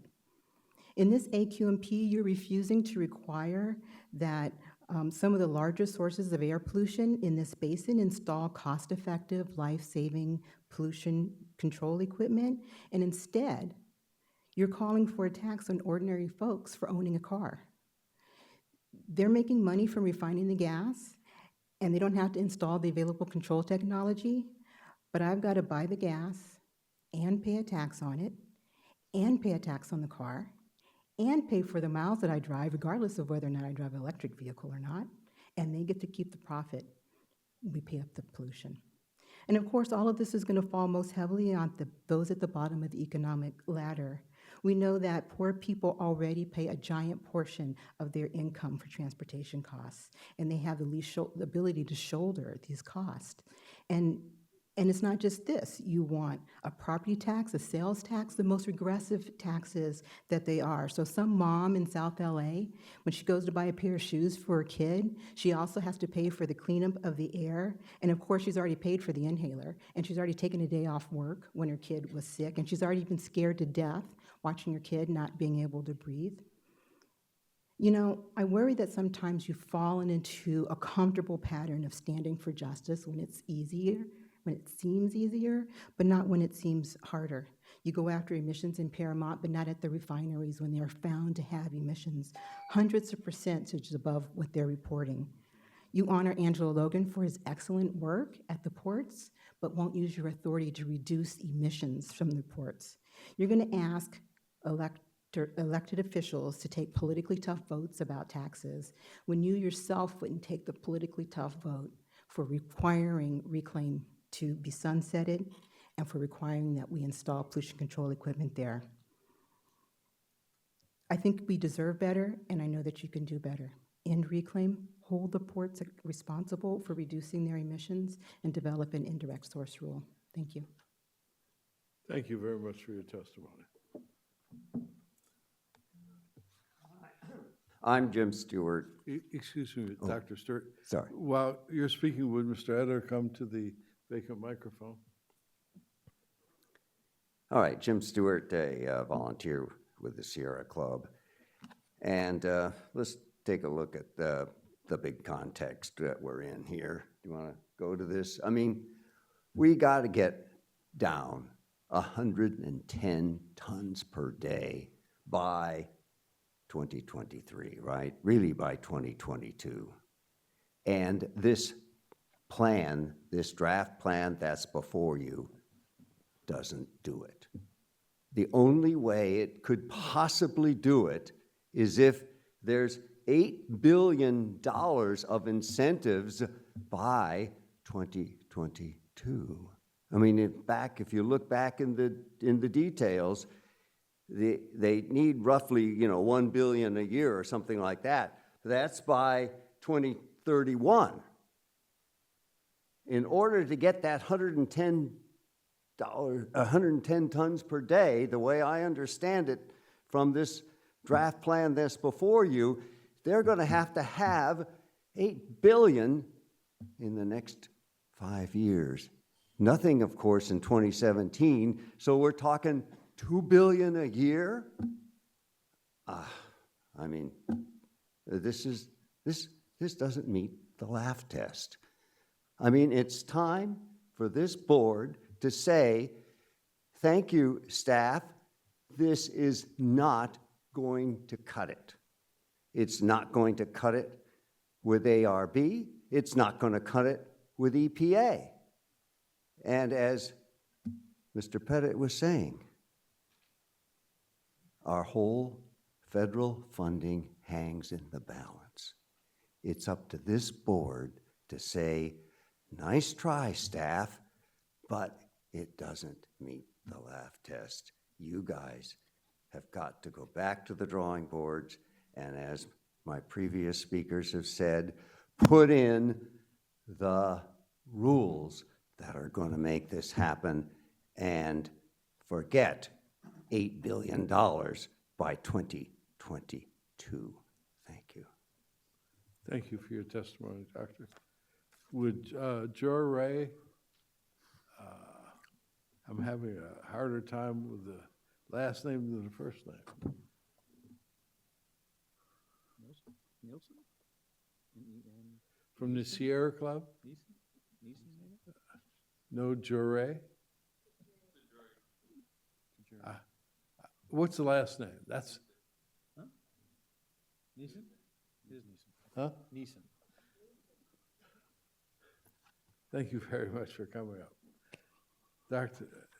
Mr. Eder. Hi, I'm Harvey Eder, speaking for myself and for the Public Solar Power Coalition. We agree with what Mr. Pettit was saying with the fella from the Sierra Club, and we're in a real bad situation now with, the numbers that were put in and commented on about a methane 30% plus increase over the last 12 years. And we need to convert to solar as soon as possible. Immediate total solar conversion has been involved with the litigation that we had with you folks starting in '92 and again on the 12 plan and now. You don't know where this money is going to come from. This voluntary stuff doesn't cut it. In the past, you did have solar measures in the early plans, 79, 82. It's in the record now for this plan. And solar's come way down. It's cost effective. We're working on going to the market and trying to form a public-private partnership and looking at like a scale of 10 million vehicles for low and middle income people and trying to get the state into a hybrid and involved in production, looking at solar, electric with storage, and community systems for solar equity, including renting to own as part of a total package. So what's going on here is basically illegal. And we'd like to join or have the other environmental groups and stuff that have talked join us and working on this stuff. But there hasn't been that much action. There was big discussion when we litigated the 12 plan was whether it would be the black box or not the black box. I mean, the technology's there, it's available, it's reasonable. Interest rates are down low now. When we had solar in the late 70s and early 80s with the oil going up, oil inflation, we had 10, 20% interest rates, so it's cost effective now. Interest rates have gone up like 38% since Trump came into office, which is reason for concern that we must convert as soon as possible while interest is still low. And anyway, those are some things to chew on. Thank you. Thank you very much for your testimony. Would Lizette Hernandez come to the Macon microphone? Yes, sir. Your name for the record? Hi, my name is Jerry Newson, and I'm a high school senior representing South LA on behalf of the Sierra Club My Generation campaign. When I was in ninth grade, I was learning about man-made climate change and its impact on the environment. I was so shocked at how the food I eaten had gone on to pollute the environment I breathed. It was like it was double-handed. What I was eating was hurting my air. And so to combat this, I sent a message to this industry by stop eating meat. With the little power I had, I decided to stop eating meat to send this message to this industry. And you all have much more power than I had as a 15-year-old high school student. But with the power you all have, you're not sending a message to working class families like mine to let us know that you care about us and that you care about the people that you represent and you're protecting our air. Instead, you're buddying up with the polluters who are destroying millions of people's air when you should be doing the hard thing and working for the working class families. I know it's difficult when the industry polluters are extremely powerful, but I was 15 and I was able to give up meat and my whole diet revolved around meat. It's time for you all to take this tough decision and to stand up to the polluters and to stand with working class families like mine. You all have been doing some good work like getting rid of the black box, but the incentive tax, let's just call it what it is. It's not an incentive plan, it's an air tax. You're taxing us for the air that we breathe, and it's not even good air. We need a better plan. We need you to support working class families like mine. You need to use the power that you have to support working class families and not to support the industries. Thank you. Thank you very much for your testimony. Would Diego Alanis come to the vacant microphone?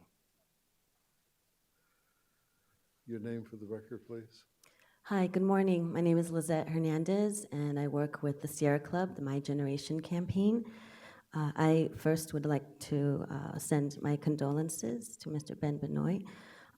I understand your father was a very much dedicated public servant, and I commend you for showing up here today during this difficult time. Thank you.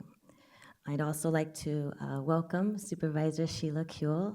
We look forward to working with you here and learning from each other. Thank you.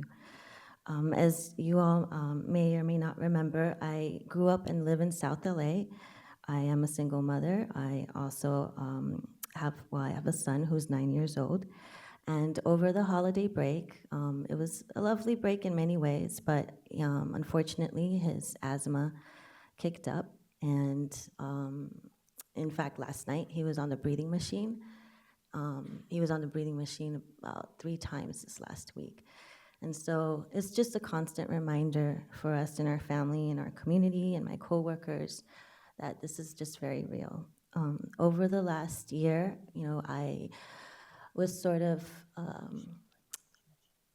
comforted by knowing that I'm not alone. I read it statistically that it's common, but many of you also have gone through this, either with your family and your nieces, nephews, grandchildren, your neighbors. So, it seems like we are all beginning to recognize that there is a problem, right? And that the issue here is how do we resolve that problem?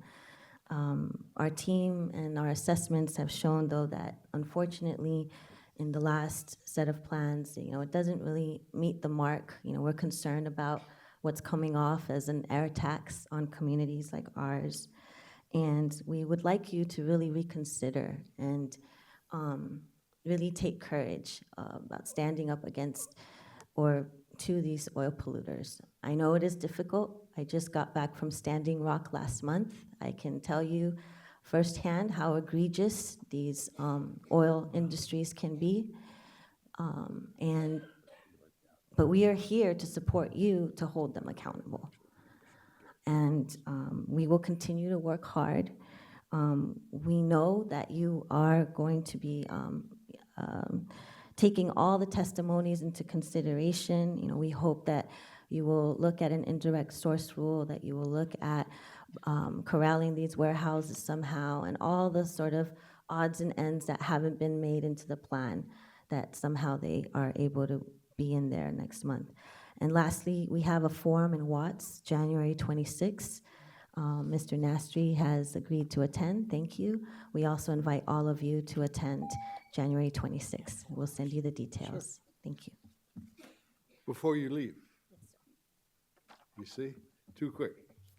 Mr. Mayor Hen- Caccioti has a question. Thank you, Chair. Mr. Hernandez, just one question. You indicated your son was on a breathing machine. I was talking to Mr. Liu. Was it a nebulizer or what kind of machine? It's a nebulizer with albuterol, yes. And what is the cost of that machine?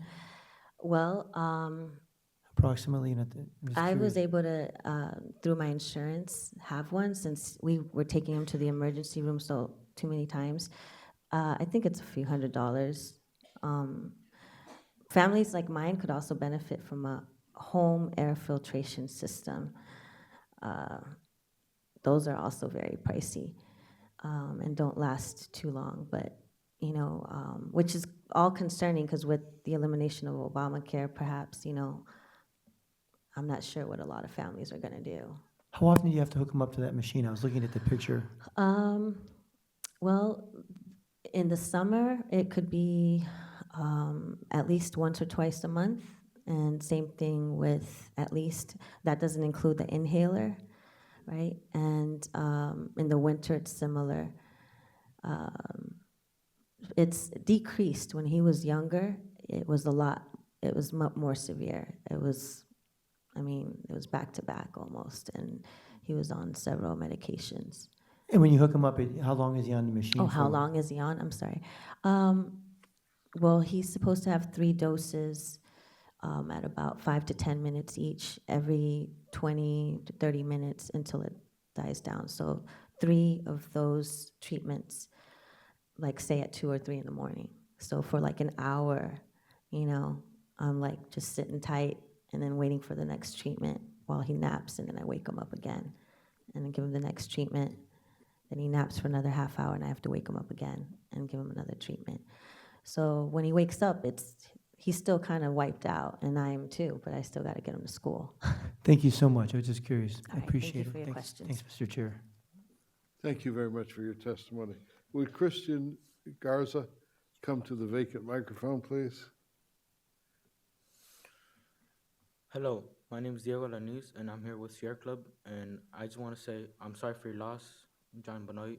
I know he's a hardworking father and a great supervisor who was once with you, but no longer with us. I appreciate Ben Benoit for being here in a hard time. That's really all I want to say, but teaming up with polluters at this time, especially with our finance problems, really hurts me a lot, and I have not much to say, but if you work with us, we'll work with you. Anything at all, just work with us for once.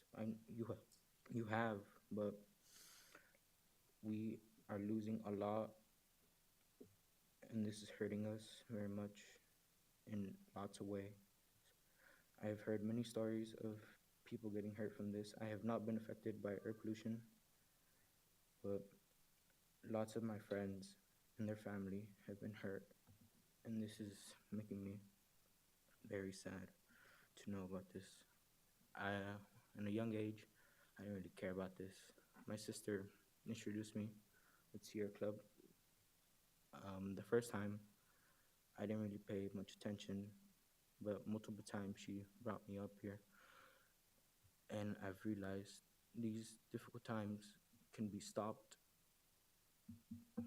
but the only way that to happen is for y'all to help us out, and we'll help you all out. That's all I have to say. Thank you for your time.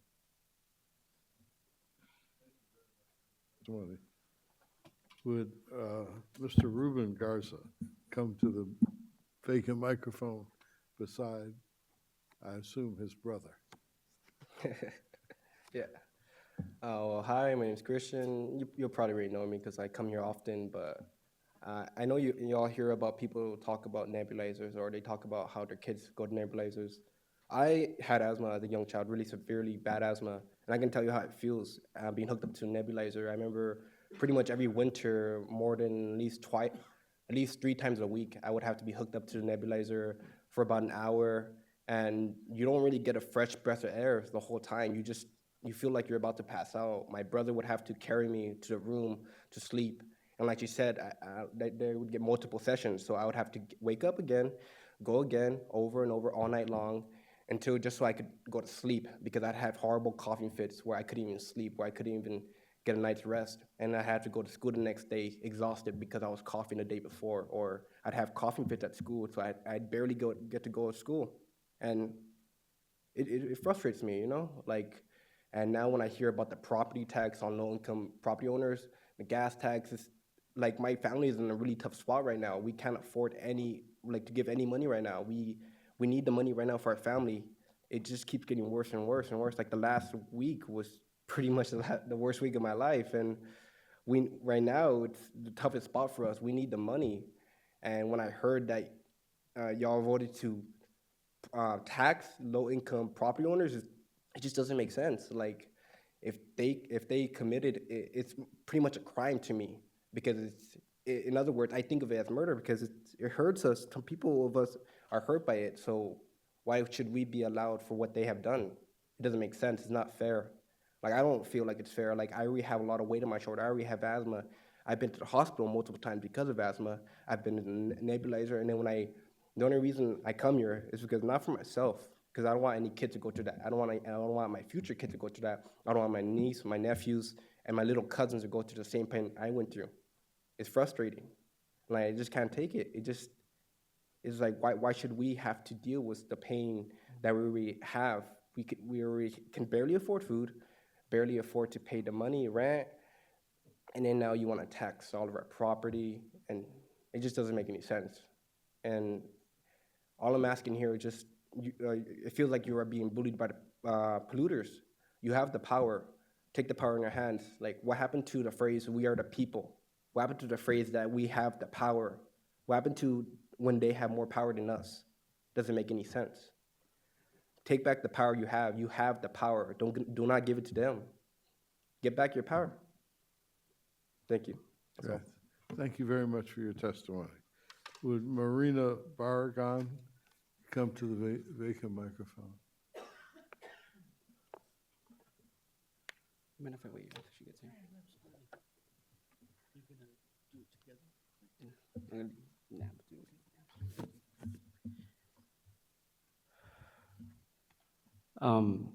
My name is Ruben Garza. I'm a volunteer for the Sierra Club. First, I want to say I'm sorry for your loss, John Benoit, and I hope that the rest of you are feeling well and can go out into this new year knowing that he's well.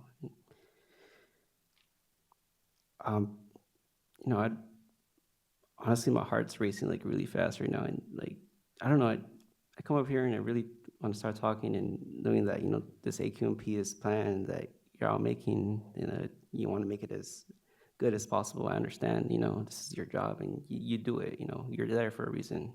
You're doing your job well. But, as my brother just said, it's a tough time, The year just started, and I don't want to start off with a plan that's not going to be effective towards low-income communities like where I live. People are not going to be punished for something that they don't do for just living. You have a lot of good ideas, a lot of nice incentives that that will make this plan great, but the fact that you're planning to tax people who don't have the money, like personally me, I don't, like, if you do this, I may be losing my house, and I don't want a lot of people to do that. I don't want a lot of people to be in that place thinking that, not only am I going to be outside and afraid for my air, afraid that the air that I breathe is going to kill me, but to be homeless as well. You need to stand up to the polluters. It's no longer a joke. And I know you have the courage, you have the strength to do what's right. People are not born evil. People are born good. And I know you have the heart in you. A lot of you do. I've seen you use it.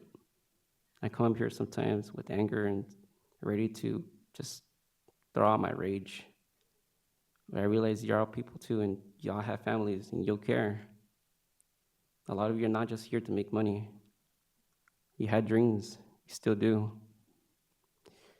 You need to make the change and know that we are not the ones responsible.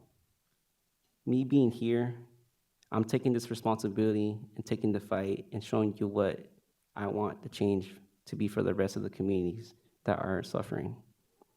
You need to look at the polluter's face and tell them you cannot do this. You cannot do this to me, you can't do this to my family, and you cannot do this to my community. They have no right. If you want change, you have to tell the people who made the worst change and it's making us suffer. You have to make them do it. We can only do so much. They have the money, they have the power, but you are more powerful than you realize. Use that power and save us. Thank you. Thank you very much for your testimony. Would Raul Zendejas come to the vacant microphone? You know, 23 years ago, when I started here, my assistant's name was Marina Barragan. So when I looked at that card, I was just stunned. I thought it was her, but unfortunately. Well, good morning. Ben, I am sorry. I actually was praying for your father, and I know how it feels, and I'm sorry.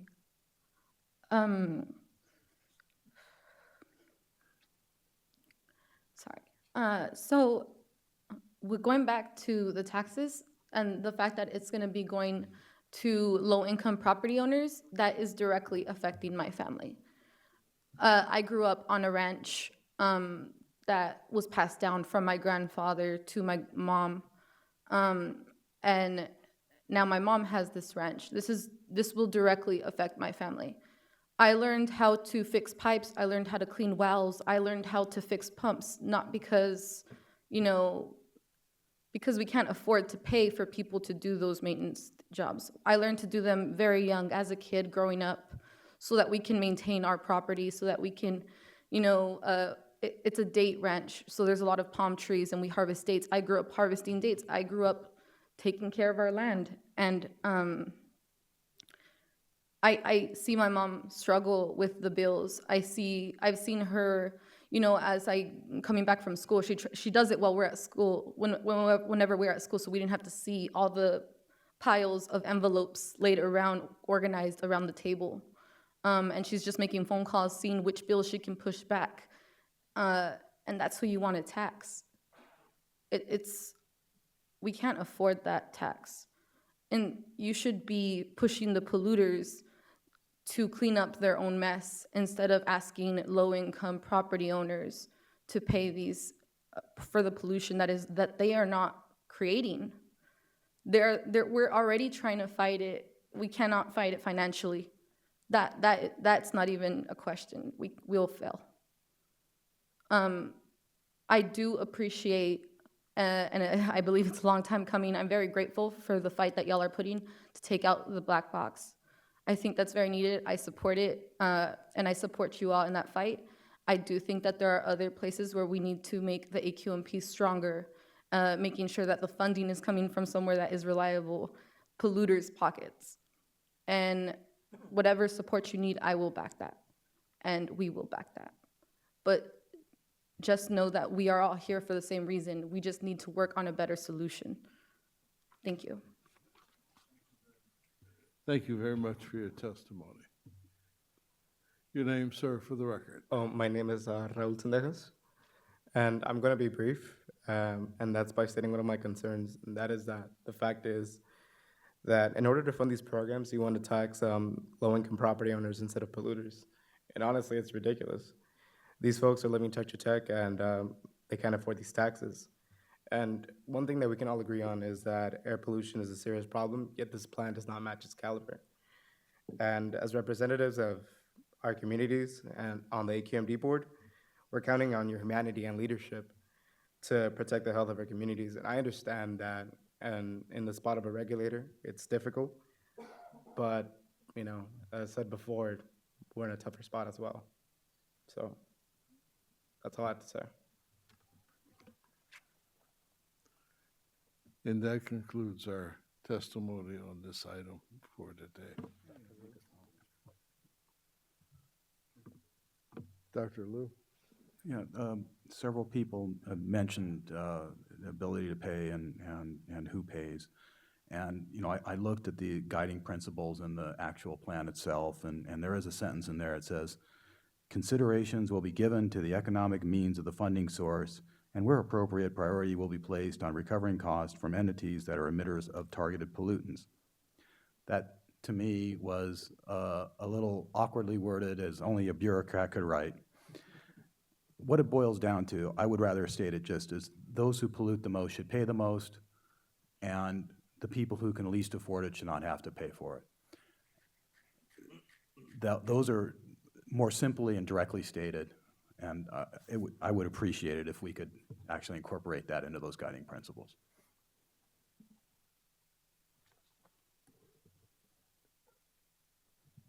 Mayor McConnell? Thank you, Mr. Chair.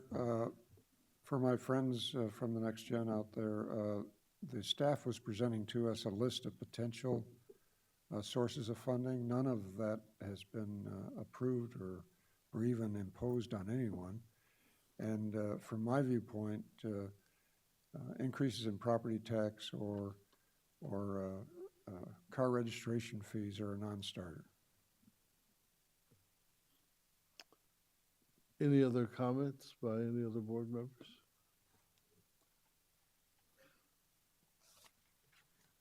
Hearing none, this is not an action item. So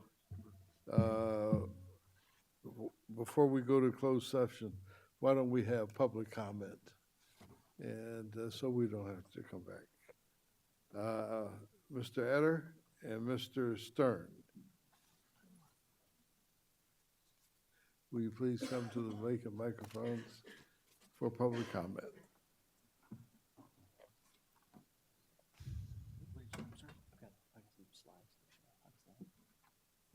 On that, yes. You have my flash drive?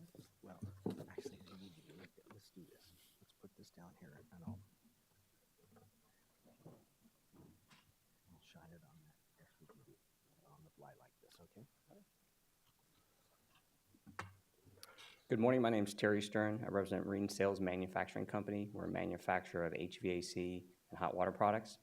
I just want to share some information with the board and also with the staff. Something that you're looking at potentially make amendment to Rule 1111, which is the reduction of NOx emissions for natural gas-fired fan-type central furnaces. So just want to share some information with you as you potentially look at amending this. First off, we have a product that meets the regulation requirements you have today. It is certified. We are in field test right now.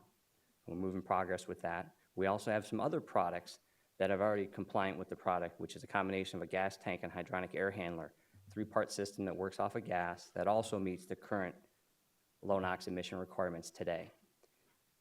One thing that we want to do and make sure that we help the industry with this is we understand all of our other manufacturers in the industry are having challenges meeting the compliance. We're willing to license our technology to the other manufacturers to help them get to the solution so there's multiple products in the marketplace.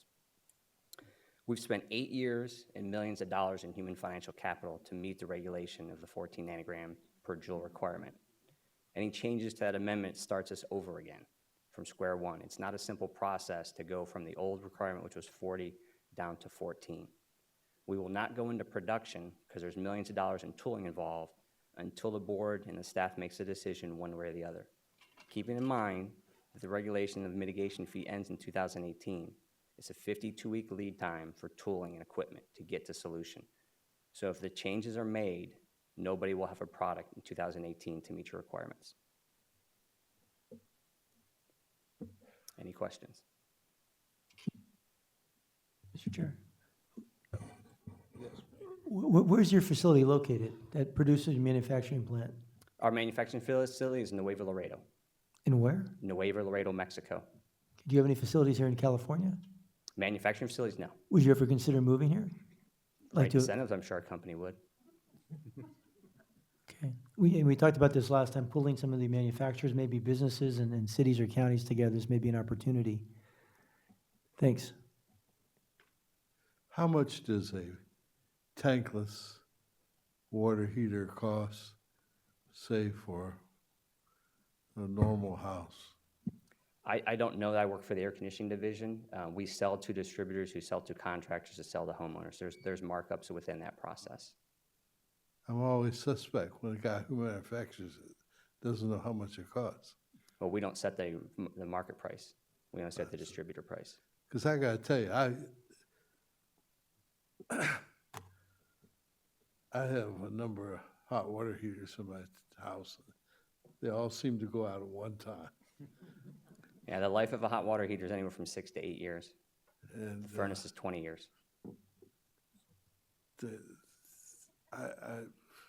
From the time I was a child to the time now, I don't know how people afford hot water heaters. You know, they're very expensive.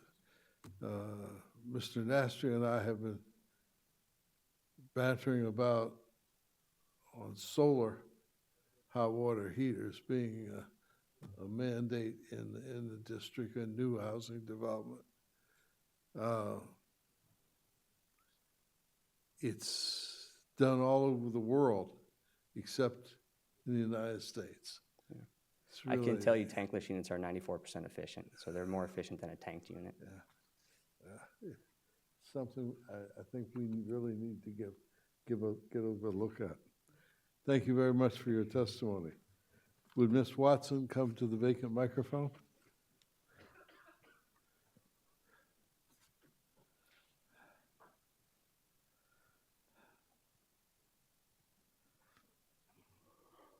Hello, thank you for the segue, Dr. Burke. I'm Harvey Etter for myself and for the Public Solar Power Coalition.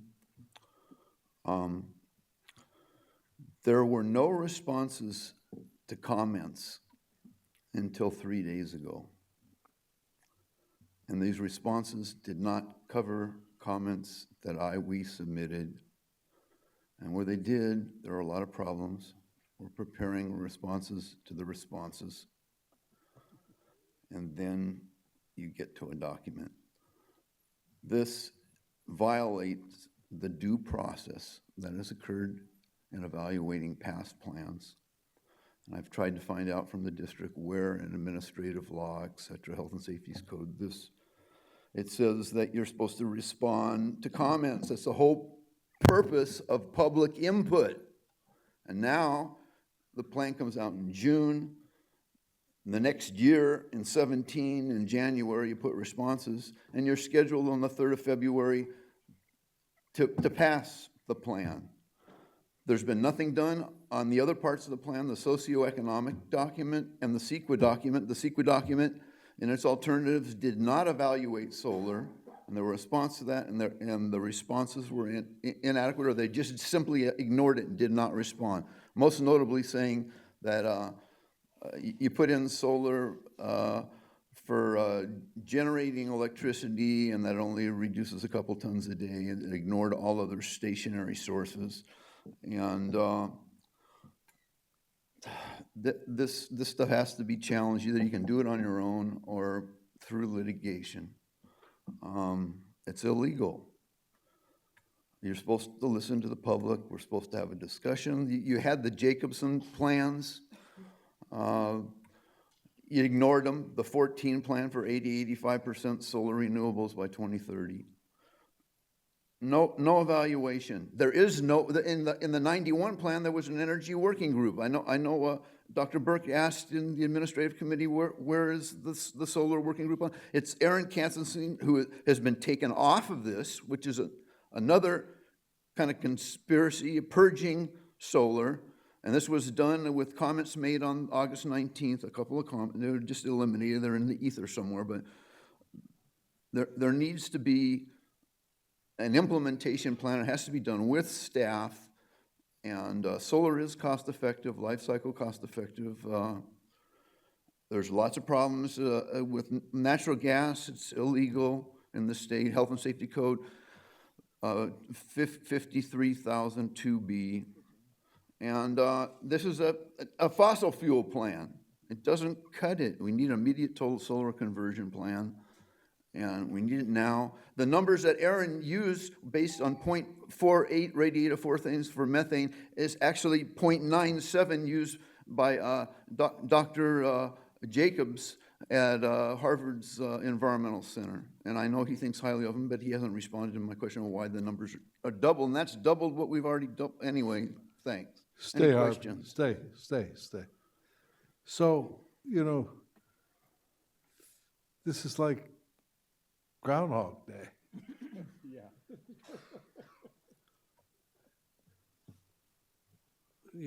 We ask about this solar portion of the plan that is, like Harvey said, I'm beginning to feel like I'm talking to myself.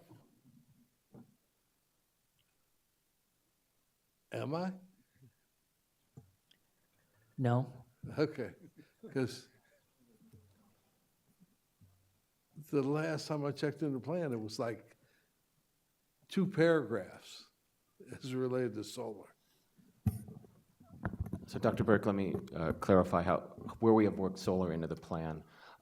We're solar. Was 2 paragraphs accurate?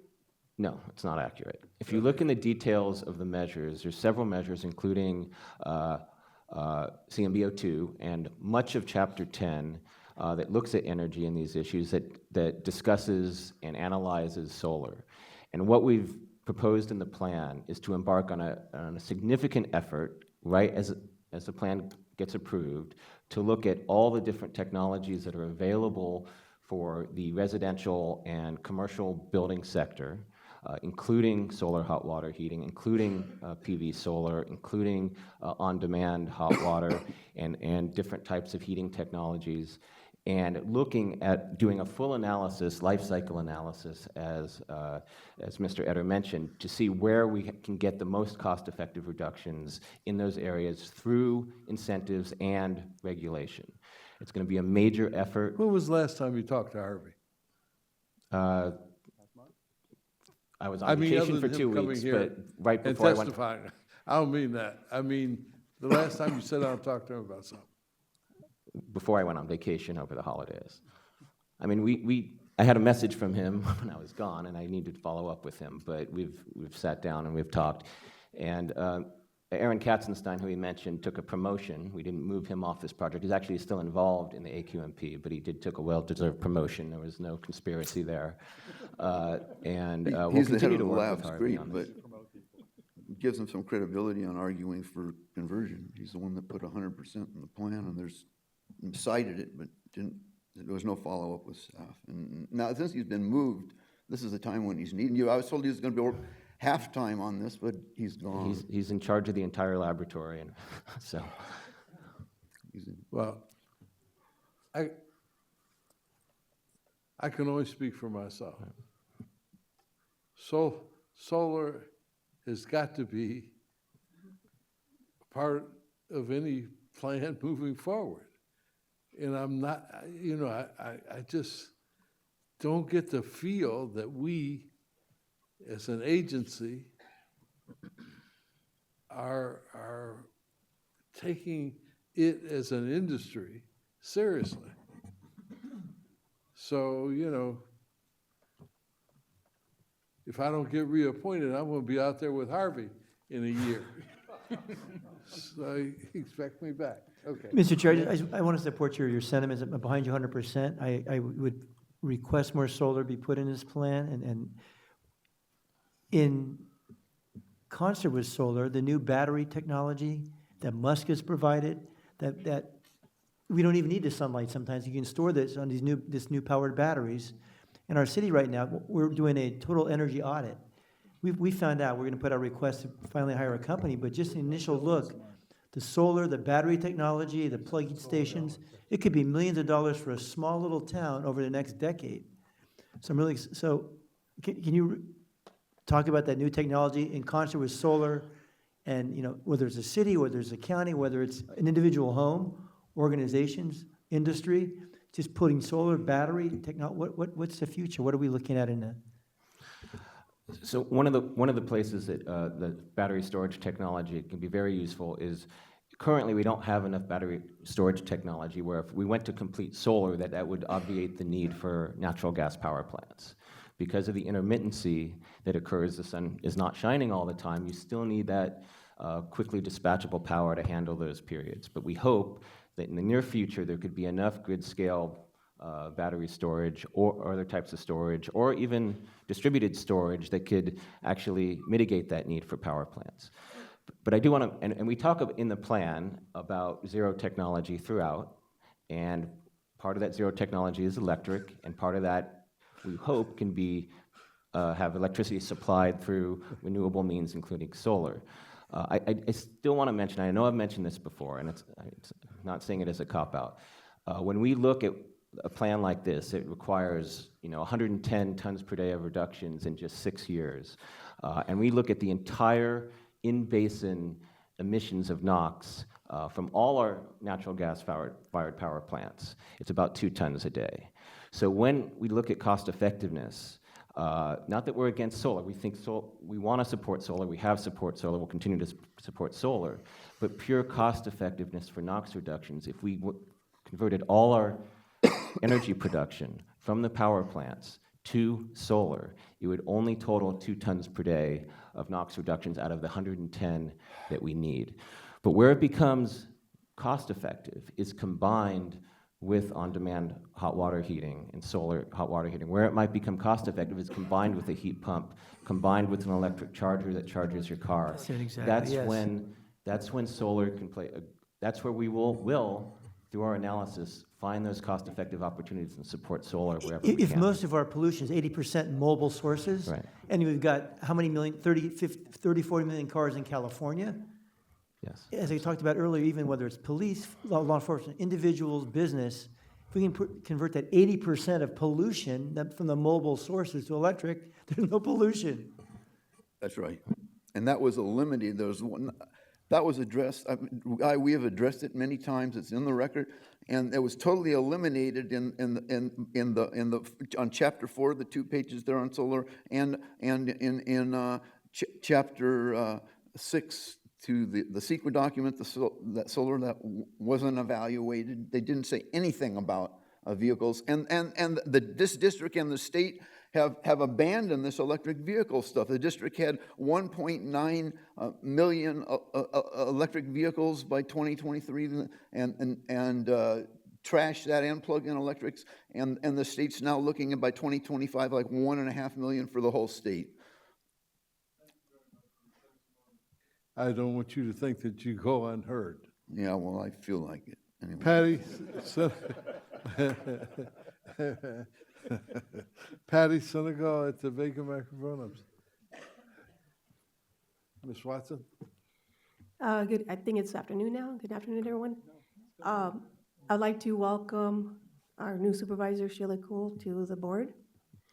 And Mr. Benoit, I really would like to express my condolences to you and your family. I lost my dad in 2014 to cancer, so I really sympathize with you and everything that you are going through at this time. I would like to make a few comments addressing something that was said earlier by Lizette Hernandez, and to answer a little bit more about the questions that was asked about nebulizers. When my daughter was 3 years old, she had her very first asthma attack right out of the blue. Just one night, she started almost turning blue. And we rushed her to the hospital, and they had to give her, I think it was 3 regular-sized treatments in the hospital. And then she wasn't responding. And the doctor came in and says, well, we're gonna have to do what we call the big bong. And they brought in this giant plastic thing filled with medication. And she finally started to respond. And because they were gonna get very concerned if she didn't respond to that treatment.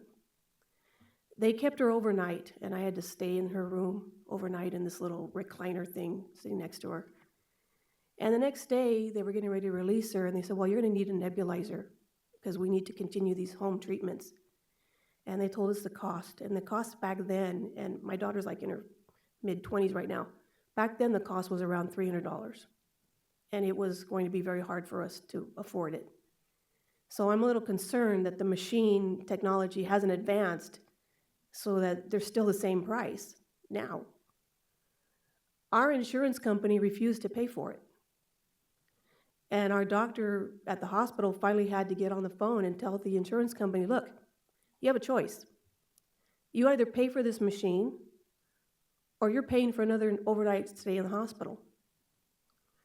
And the insurance company called back and says, okay, we'll take the nebulizer because the hospital stay was going to be way more expensive. That nebulizer ended up being used not only by my daughter, but by my husband and by myself. Because once we had the machine at home, we could tell our doctors when we were experiencing asthma symptoms, we're having problems, and, oh, well, here's a medication. You know, if you have a machine at home, we don't have to keep coming back to the doctor's office. The other expense you have to take into account, though, is that for each person who uses the machine, you have to have separate tubing. So you have to go and buy all the tubing and the little attachments that go with it, because you can't share the tubing. Then you have to spend an awful lot of time cleaning these things, and also they have special filters that have to be replaced. So all of this it just adds up for people that don't have all the financial income to be able to handle all this.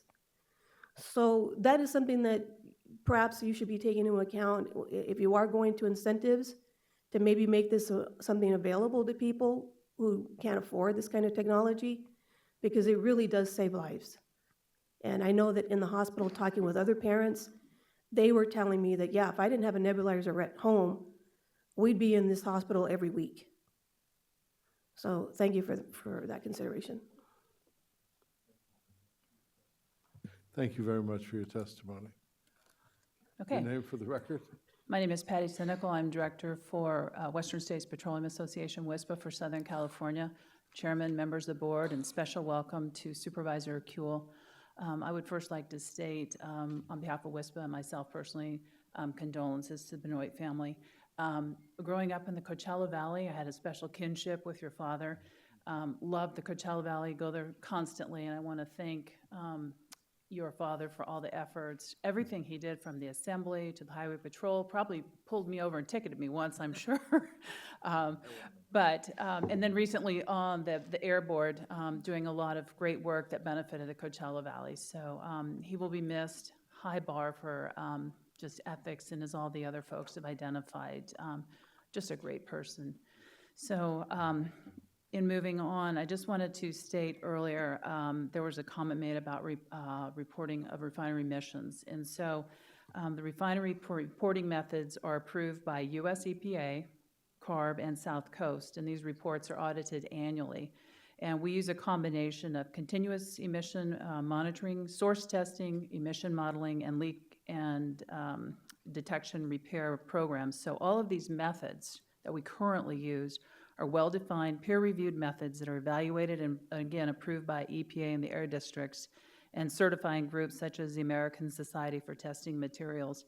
So these methodologies are required by refineries for reporting annual emissions, and they are part of the rigorous permitting system that we have here in California. So I just want to express the commitment of WSPA that, as mentioned, this will be going to committee, and we're committed to working collaboratively with the district staff and also the board members and learning more about these new technologies and the technology demonstrations so we can understand the uses and the benefits. So just wanted to give you a commitment for collaborative efforts on our part as we move forward. Thank you. Thank you. And if I may, Patty, we're going to have a really good conversation about AP 42 and how they're supposed to be used and how they are used when we get to this issue of estimating refinery emissions. But I think you would agree that we want accurate emission inventories. So let's focus on getting there, and maybe we can agree on the science on how best to do that. Yes, and we appreciate those comments. So thank you, Dr. Liu.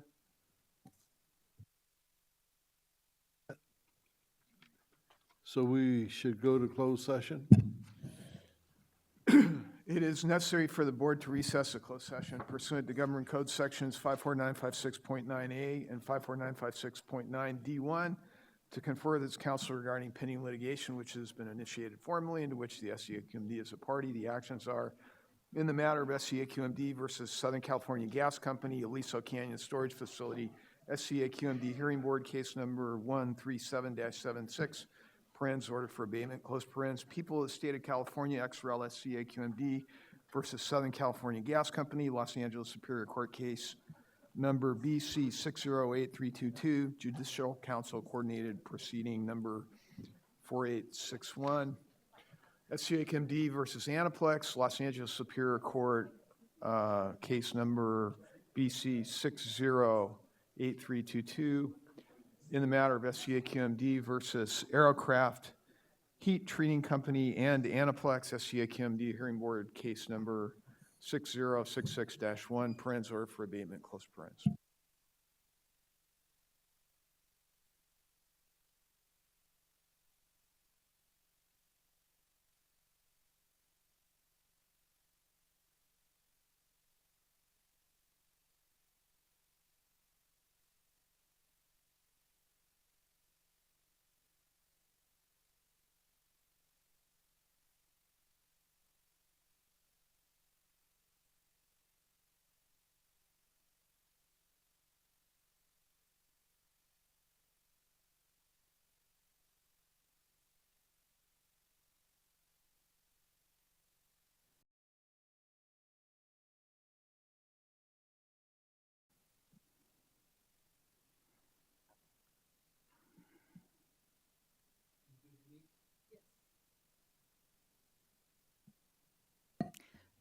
There were no reportable actions taken in closed session.